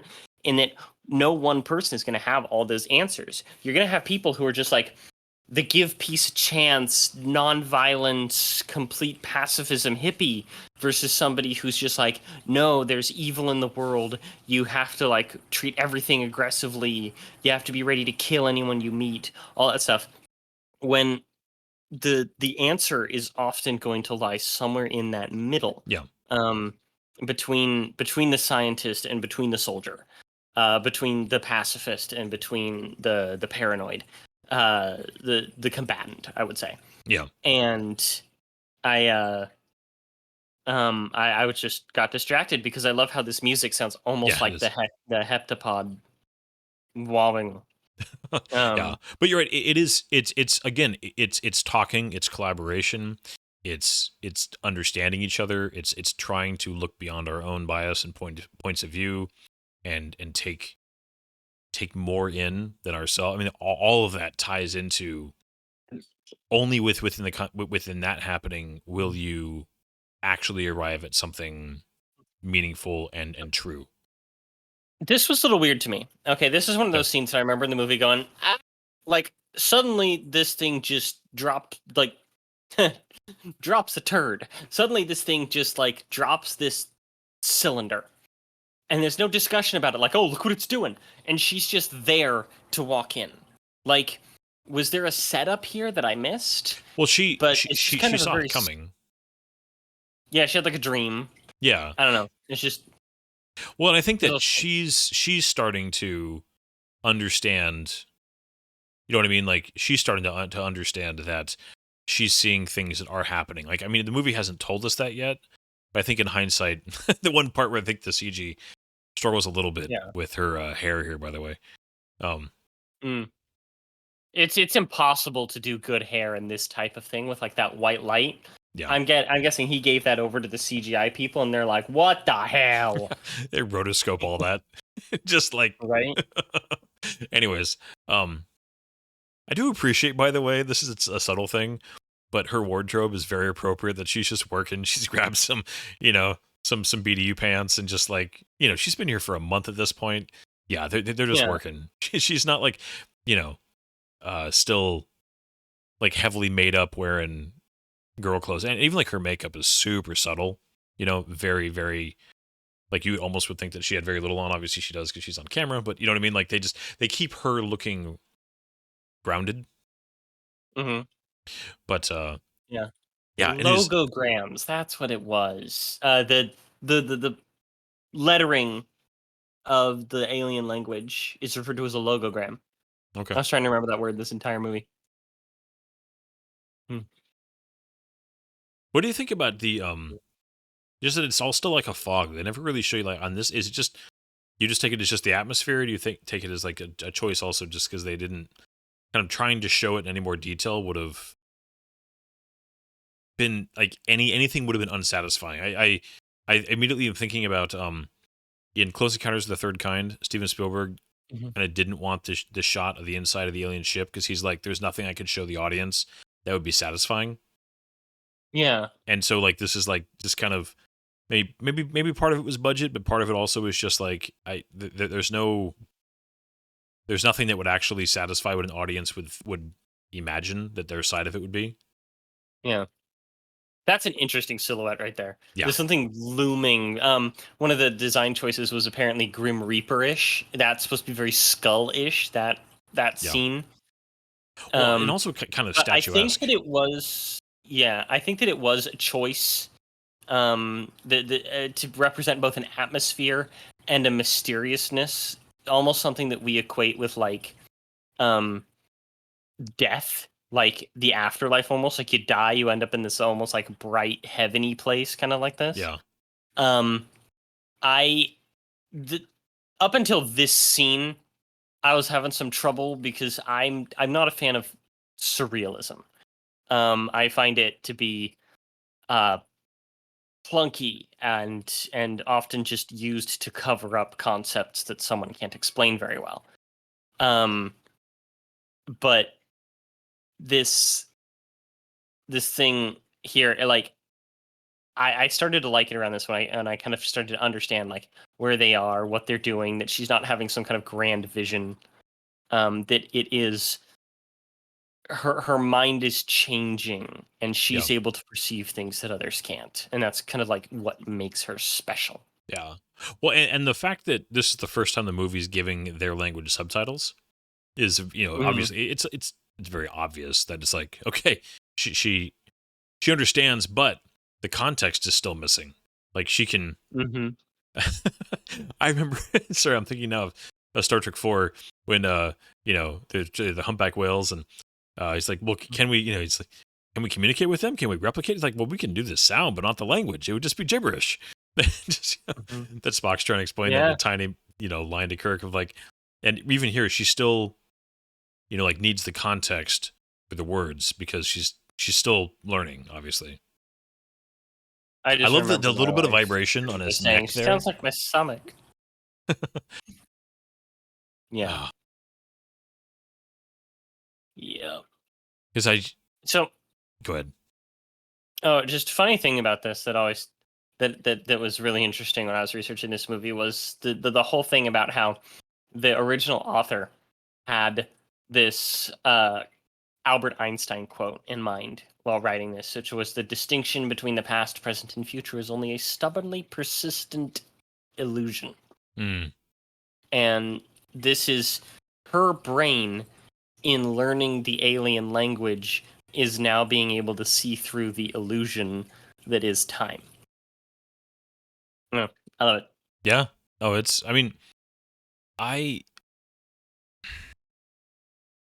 weapon open. So yeah, oh man. I keep wanting to very watch this in that last moment. Yeah. Yeah. Because they really ask you to kind of keep up here. Because I mean they launch right into like you got to start paying attention or else you are gonna be lost. Are you watching closely?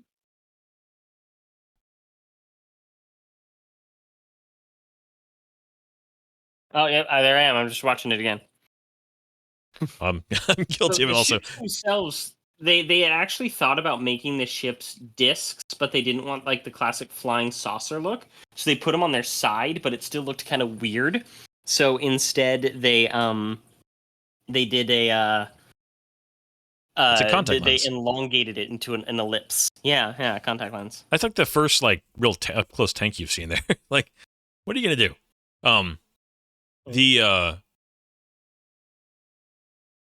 the little detail there that he's worried about her with the blanket. I don't know. It's a subtle detail that Yeah, there's a relationship. Anyways, the whole climax of this film though, and the way that that she's just being overwhelmed by this still in this moment, just it's good. And yeah, I love the detail when the power of the line where she earlier was like, who is this child? It's like, okay, she doesn't know who this is. So what's okay? Because I suspected this was a flash forward at one point, but like her to say that, okay, she is saying this, and then as she comes to understand. By the way, this kid she's really cute. She's got the big kid eyes. yeah. Oh, and then like the first indication here of dad's not here anymore. And it's just such a tragedy. I'm like just on like a human level. Yeah. And for Like- her, like, do you explain this to your kid? Like, I know what's going to happen to you, and I told your dad, and he could not handle it, and so he left. But I also totally understand why he couldn't handle it. Yeah. It's just there's so many like emotions wrapped up in this, especially when you understand like the full context of what's happening right now. Mhm. Yeah, it's And again, rough. I'm not a dad. This is one of those things that I don't necessarily have the full breadth of ability to understand, but even I know that this would be an insane thing for any parent to have to handle. Yeah.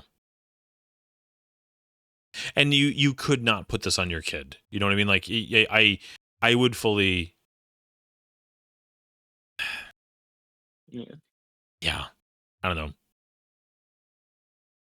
And it just kind of sucks because it's just like, oh, this rare unstoppable disease, and the aliens, like, they can't even cure that yet, like you would kind of hope Yeah. that But I maybe think with all that's of that you'd be able to. yeah, but I think that that's the whole point though, is that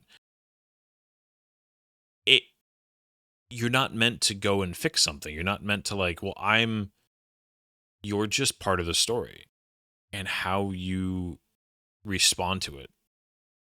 And then understanding your place in it. And it's I could get into all kinds of like I know that there's a whole science about this, from a purely humanistic point of view, but I actually think that there's a real interesting religious and theological point of view to all this, but it's acceptance of our place in the story is power lines. Yeah.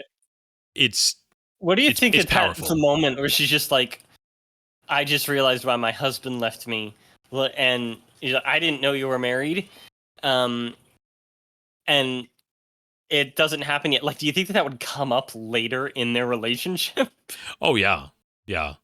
Like, what did you mean about that? I'm Well, and it's gonna cover on them. yeah. I'm so glad that they didn't. I think it would have been very tempting to shoot a scene where you have that conversation happen, where she tells him, because on paper it's like, oh, that would be a big dramatic scene, a lot of emotions and a chance for actors to really do their thing as she's like telling him this and but the fact that they kind of leave that to the imagination of the audiences based on the other things they're showing you about these characters was really, really interesting. And I think it's an example where letting it play out in an audience's head is almost more powerful than showing it.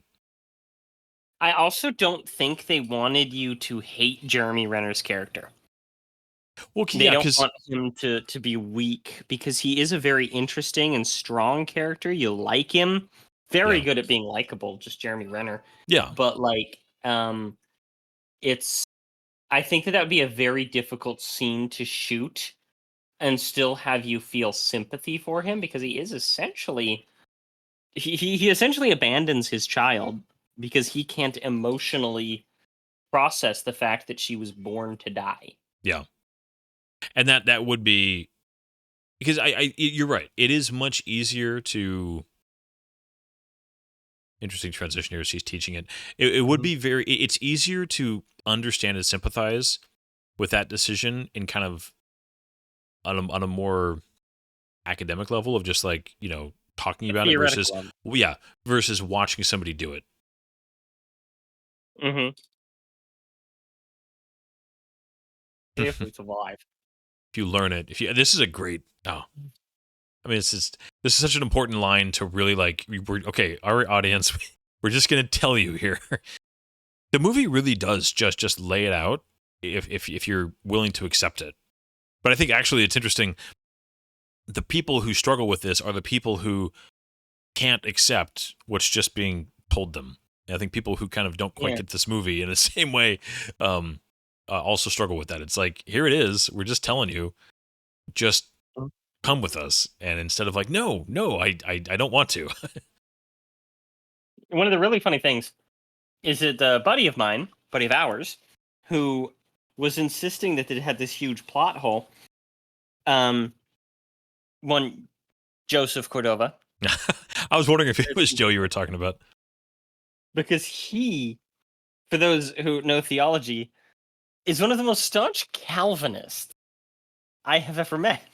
So he's a total believer in determinism. And non-determinism. Sorry, non-determinism. Yes. Predestination. Like he's not quite a 5-point Calvinist, but he's a Calvinist for sure. Which means that it's all about the story's written. The story's written. Point A to point B. Everything is flat and decided. There is one storyline. Okay, you know what's kind of crazy? This guy, I have seen him in some roles like this where there's gravitas to it. He has this look of a leader, of a statesman. Yeah. He actually does bear a pretty decent resemblance to current Chinese president Xi Jinping. And like the reason why I recognized him recently is because, as I've mentioned in I think every podcast that we've had for like the past 5 weeks, I'm rewatching the TV show Agents of S.H.I.E.L.D. and he pops up in that as this random throwaway agent who gets killed by the end of the episode. But he's in so much stuff, and every time I see him, he's just good. I think I remember this scene of him from another movie that was like a comedy or something, and he has like a Hitler mustache, and he looks really bad but really funny. But yeah, he's in so many things. And I think this right here, though, this scene is part of why I think people struggled with this, because it's presenting it in still like she's just then learning it, when it's really more like no, she's remembering that she learned it. But she's, in her mind, this is all still. It's like remembering a dream, right? It gets you're fighting through fog and you're getting clarity, and it's if you understand, but that scene really makes it seem like, well, wait a minute, she remembered something in the future, because even in that future scene, she's like, well, I don't know your number. I mean, but it's like, wait a minute, if it was in the past, wouldn't you remember calling him, obviously? And it's because she's perceiving everything at the same. She's awakening to perceiving everything at the same time. She's you know what I mean? Like it's asking you to really pay attention to what's happening with her. I love that scene. It's yours, sir. But at first blush, that scene is what would I totally understand people who would see that scene and be like, well, that's there's no way, because that would be a time loop, that'd be a paradox. And it's like, no, it's not. It's her perception is not fully clear yet, so it appears like a paradox, even though it's not. But it's more than just that, though. It's also the fact that this is a predetermined series of events. So it's not a paradox because it is a flat line. Yes. Yeah, but what I mean is the way it's being presented in the film makes it kind of look like that, because her perception is, you know what I mean? Like it's, you're right. It's not. It could be perceived as a time loop because or a paradox, because we have a pre-programmed perception of time travel movies from things like Back to the Future, of you change. There has to be an origin point, or else you'll change the future. Yeah. Very Star Trek, very Back to the Future. Oh, yeah. It's one of the reasons why Avengers Endgame had to explain time travel in their world 2 or 3 different times with different mediums for the audience to fully understand that they are using different rules of time travel than we, the audience, are used to. Where this movie does not do that. Well, and especially with the wonderful, as much as I love Back to the Future, you need the line, wait a minute, so Back to the Future's just a bunch of BS? Yep. Right? Yeah. No, it's pretty great. But this scene is also just really well done as far as just the way it's edited. That you have just this, the cutting back and forth and just the tension of, I know, it's just, it's well shot. It's good. Because it's also, do you know how hard it is to make a movie climax for something like this big sci-fi epic, this brainy thing? Oh, yeah. If you look at a lot of the other climaxes to sci-fi movies, they don't end like this.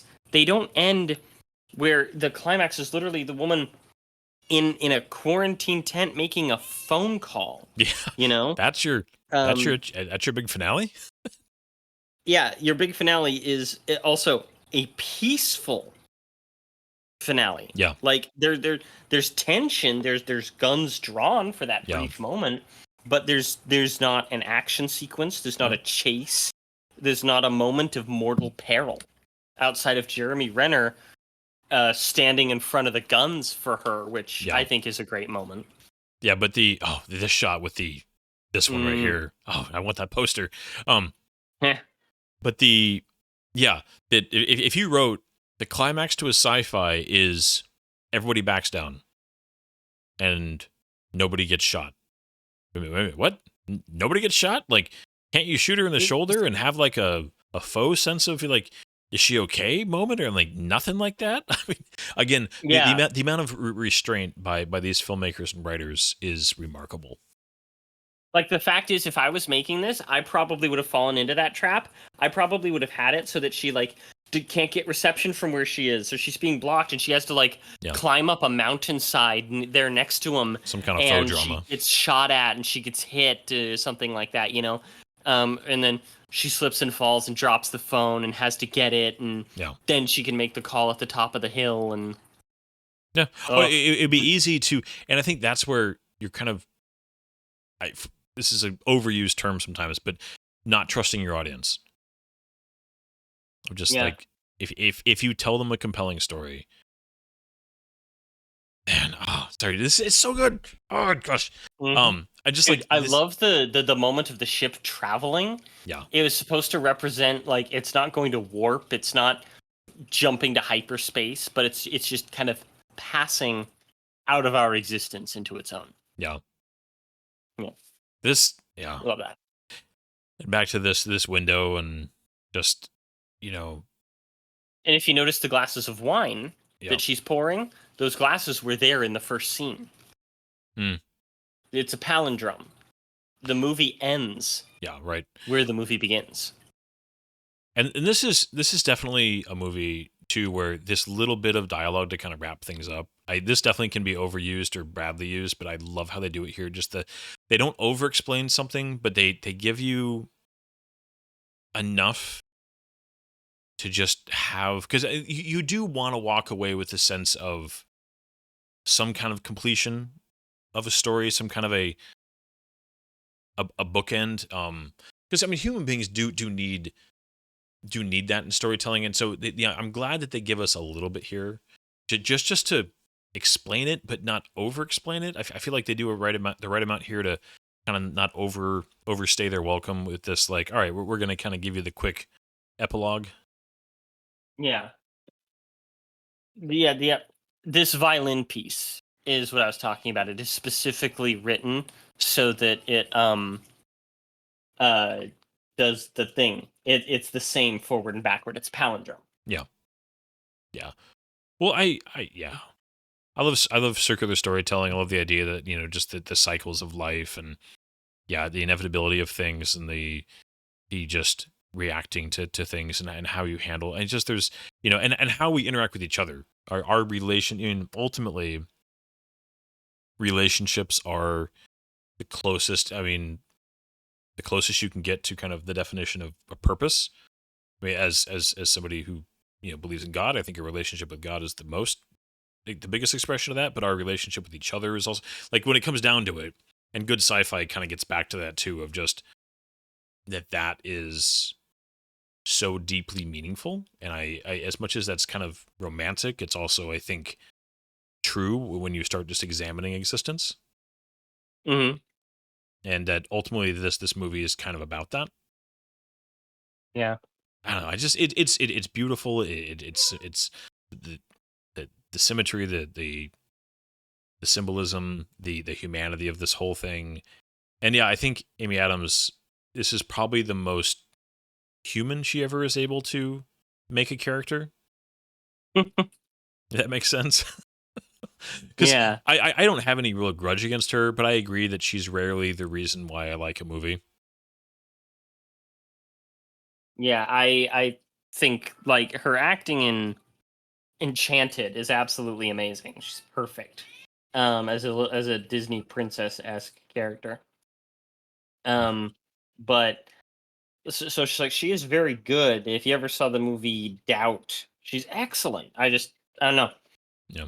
I But just tend not to like her. I think that, yeah, this movie, though, it works because she manages to keep herself kind of vulnerable, and she doesn't fall into the cliche. Like she's not like pretentious or preachy. Even when she is trying to make a point, she's an empathetic character. She's somebody who you can.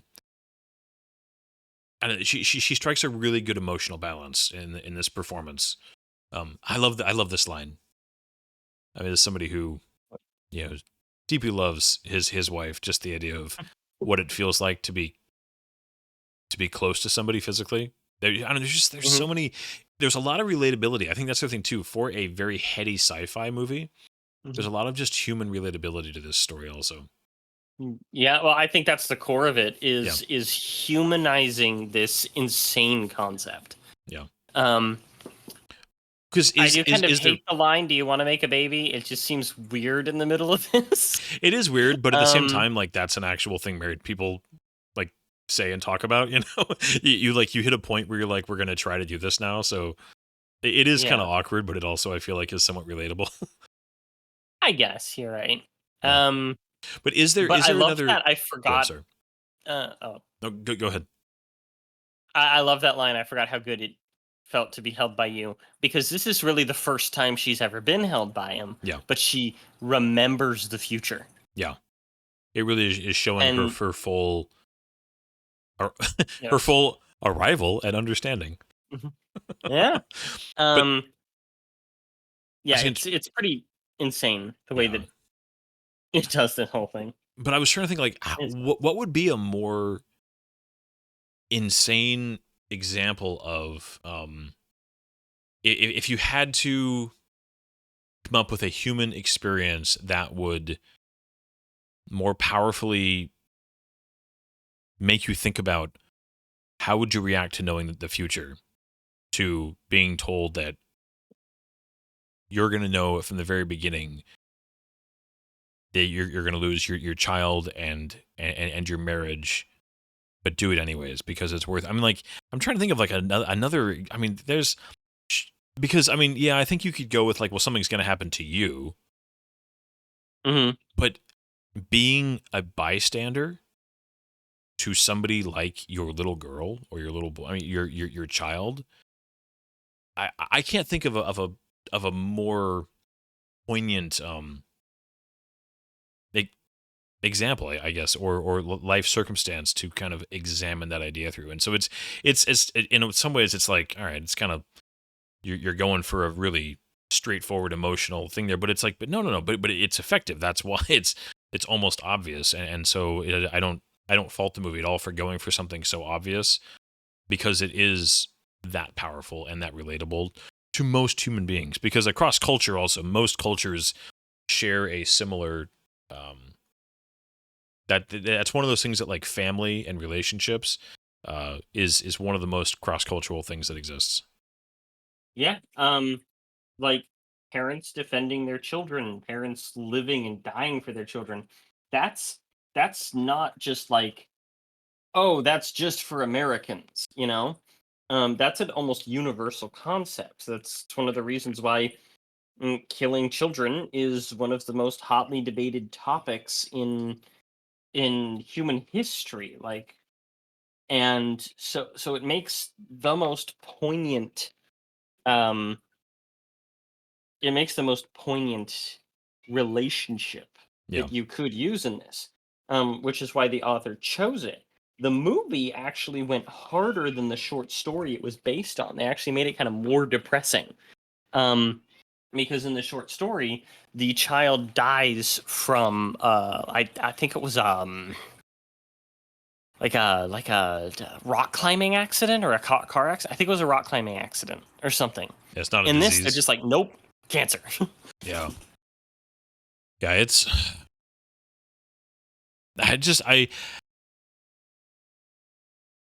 I wish we got more movies like this, but I'm also glad that for the most part these types of sci-fi stories are not attempted by they- because they're hard to do and they're not as, kind of easy commercial, you can make money off Mhm. these stories. They kind of makes sure in a way that they're not attempted by anybody except those who really want to make them for the sake of the point you're going for. Because I think the more cliche, we're just making an action movie that's got spaceships. They kind of, I freaking love Star Wars, but the Star Wars inspired sci-fi, Mhm. it's much easier for filmmakers and not even no sorry not filmmakers. It's much easier for business people to look at and say, make that because that makes money because that made money and that made money, and so they'll The they'll corporate push it out a machine, lot man. The more. corporate machine. Yeah, versus these types of films, for the most part, I mean, there's examples where they're not done well, but tend to be gone after and pursued by storytellers and filmmakers who really want to do that type of film. And so it tends to keep the Mhm. quality a little bit higher, and I appreciate that. Yeah. This movie also just has the advantage of being like a perfect storm. We're talking one of the authors here is um one of the author in question, goodness gracious, Ted Chiang is one of the smartest sci-fi authors out there. He only really does short stories, novellas, novelettes, things like that. But while researching this movie, I saw one of the people who was in publishing said that all of the publishers for the sci-fi division of their publishing company pray every day that Ted Chiang will submit another short story to them. That's cool to hear. Like it, yeah, they love it. Meanwhile, you have the other like screenplay writer. Um, he he is not like extremely remarkable, but he's done some really good stuff. Like weirdly enough, despite the fact that it bombed, the Nightmare on Elm Street remake was actually pretty decent. He did the prequel slash remake of The Thing, which actually from 2011, which had a very strong screenplay, and had if you look into that and the way that it was handled, it was unfortunately very meddled with um, by the production company, and probably would be much more fondly remembered. Mm. But he's mostly known for doing Bird Box, That was um, that Netflix movie, right? the Netflix movie where it's blind. Yeah, Um, like people like go blind or from the if aliens or you something. see it, if you see it, you almost have to blind yourself, because if you see it, you go so incredibly crazy you enter a state of suicidal psychosis. Oh, nice. That's one of those I It's the movie remember. that led to a bunch of TikTokers deciding to try and drive a car while blindfolded or something. Oh gosh, I just remember that was Bird the Box Sandra Bullock coming. one, right? I remember seeing that and never actually watching it, like seeing the trailer and like kind of like, all right. But Yeah, I'm not a big Sandra Bullock person, so no, it didn't really pop out to me either. But apparently, it was quite good according to many of the people I spoke to. Hmm. But it's just like that's not really part of the perfect storm I meant to mention. It's just like he's talented, he's good. The stuff Yeah. he writes, the screenplays before corporate meddling or whatever tend to be really well regarded. Yeah. But then you also have Denis Villeneuve, Yeah. and he also elevates any of the screenplays that he's in, because one of the more famous things is that the writer of Dune and the writer of this, he'll tell them, like, after that he agrees to do it or they agree to do it, it's like, well, we're married now. So he's really involved in the writing process, and I think that he deserves huge props for everything in this movie being as good as it is. It is so beautiful, so well written, so well presented, and just I genuinely think it's one of the more perfect science fiction films ever. Yeah. No, to wrapping up here, I mean, I would completely agree. There's nothing. I don't have any notes for this film. You know, this is one of those films that I don't. You know, there's no like, how would you fix this?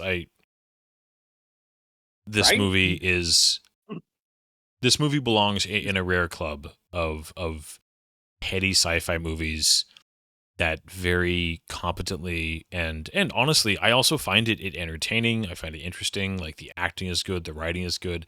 I find it well paced, and it's a reasonable time. It's an hour and 55 minutes, Yeah. 7 of which is credits. Yeah, I think you could, again, a filmmaker with less restraint could have stretched this out to a longer film, or like you said, you know, made More you know, action heavy. more action heavy. You know, you would have had the soldiers engaging in a fight there. You would have had her, you know, that much more long drawn out. You would have had way more shots of the military, you know, doing stuff around the other ships. You would have, you know, cut to some kind of, you know, Washington D.C., you know, bunker, and, you know, the president making calls and getting, you know, I mean, all that kind of stuff. Which there's ways you can do that and make it interesting, but that this movie is just so.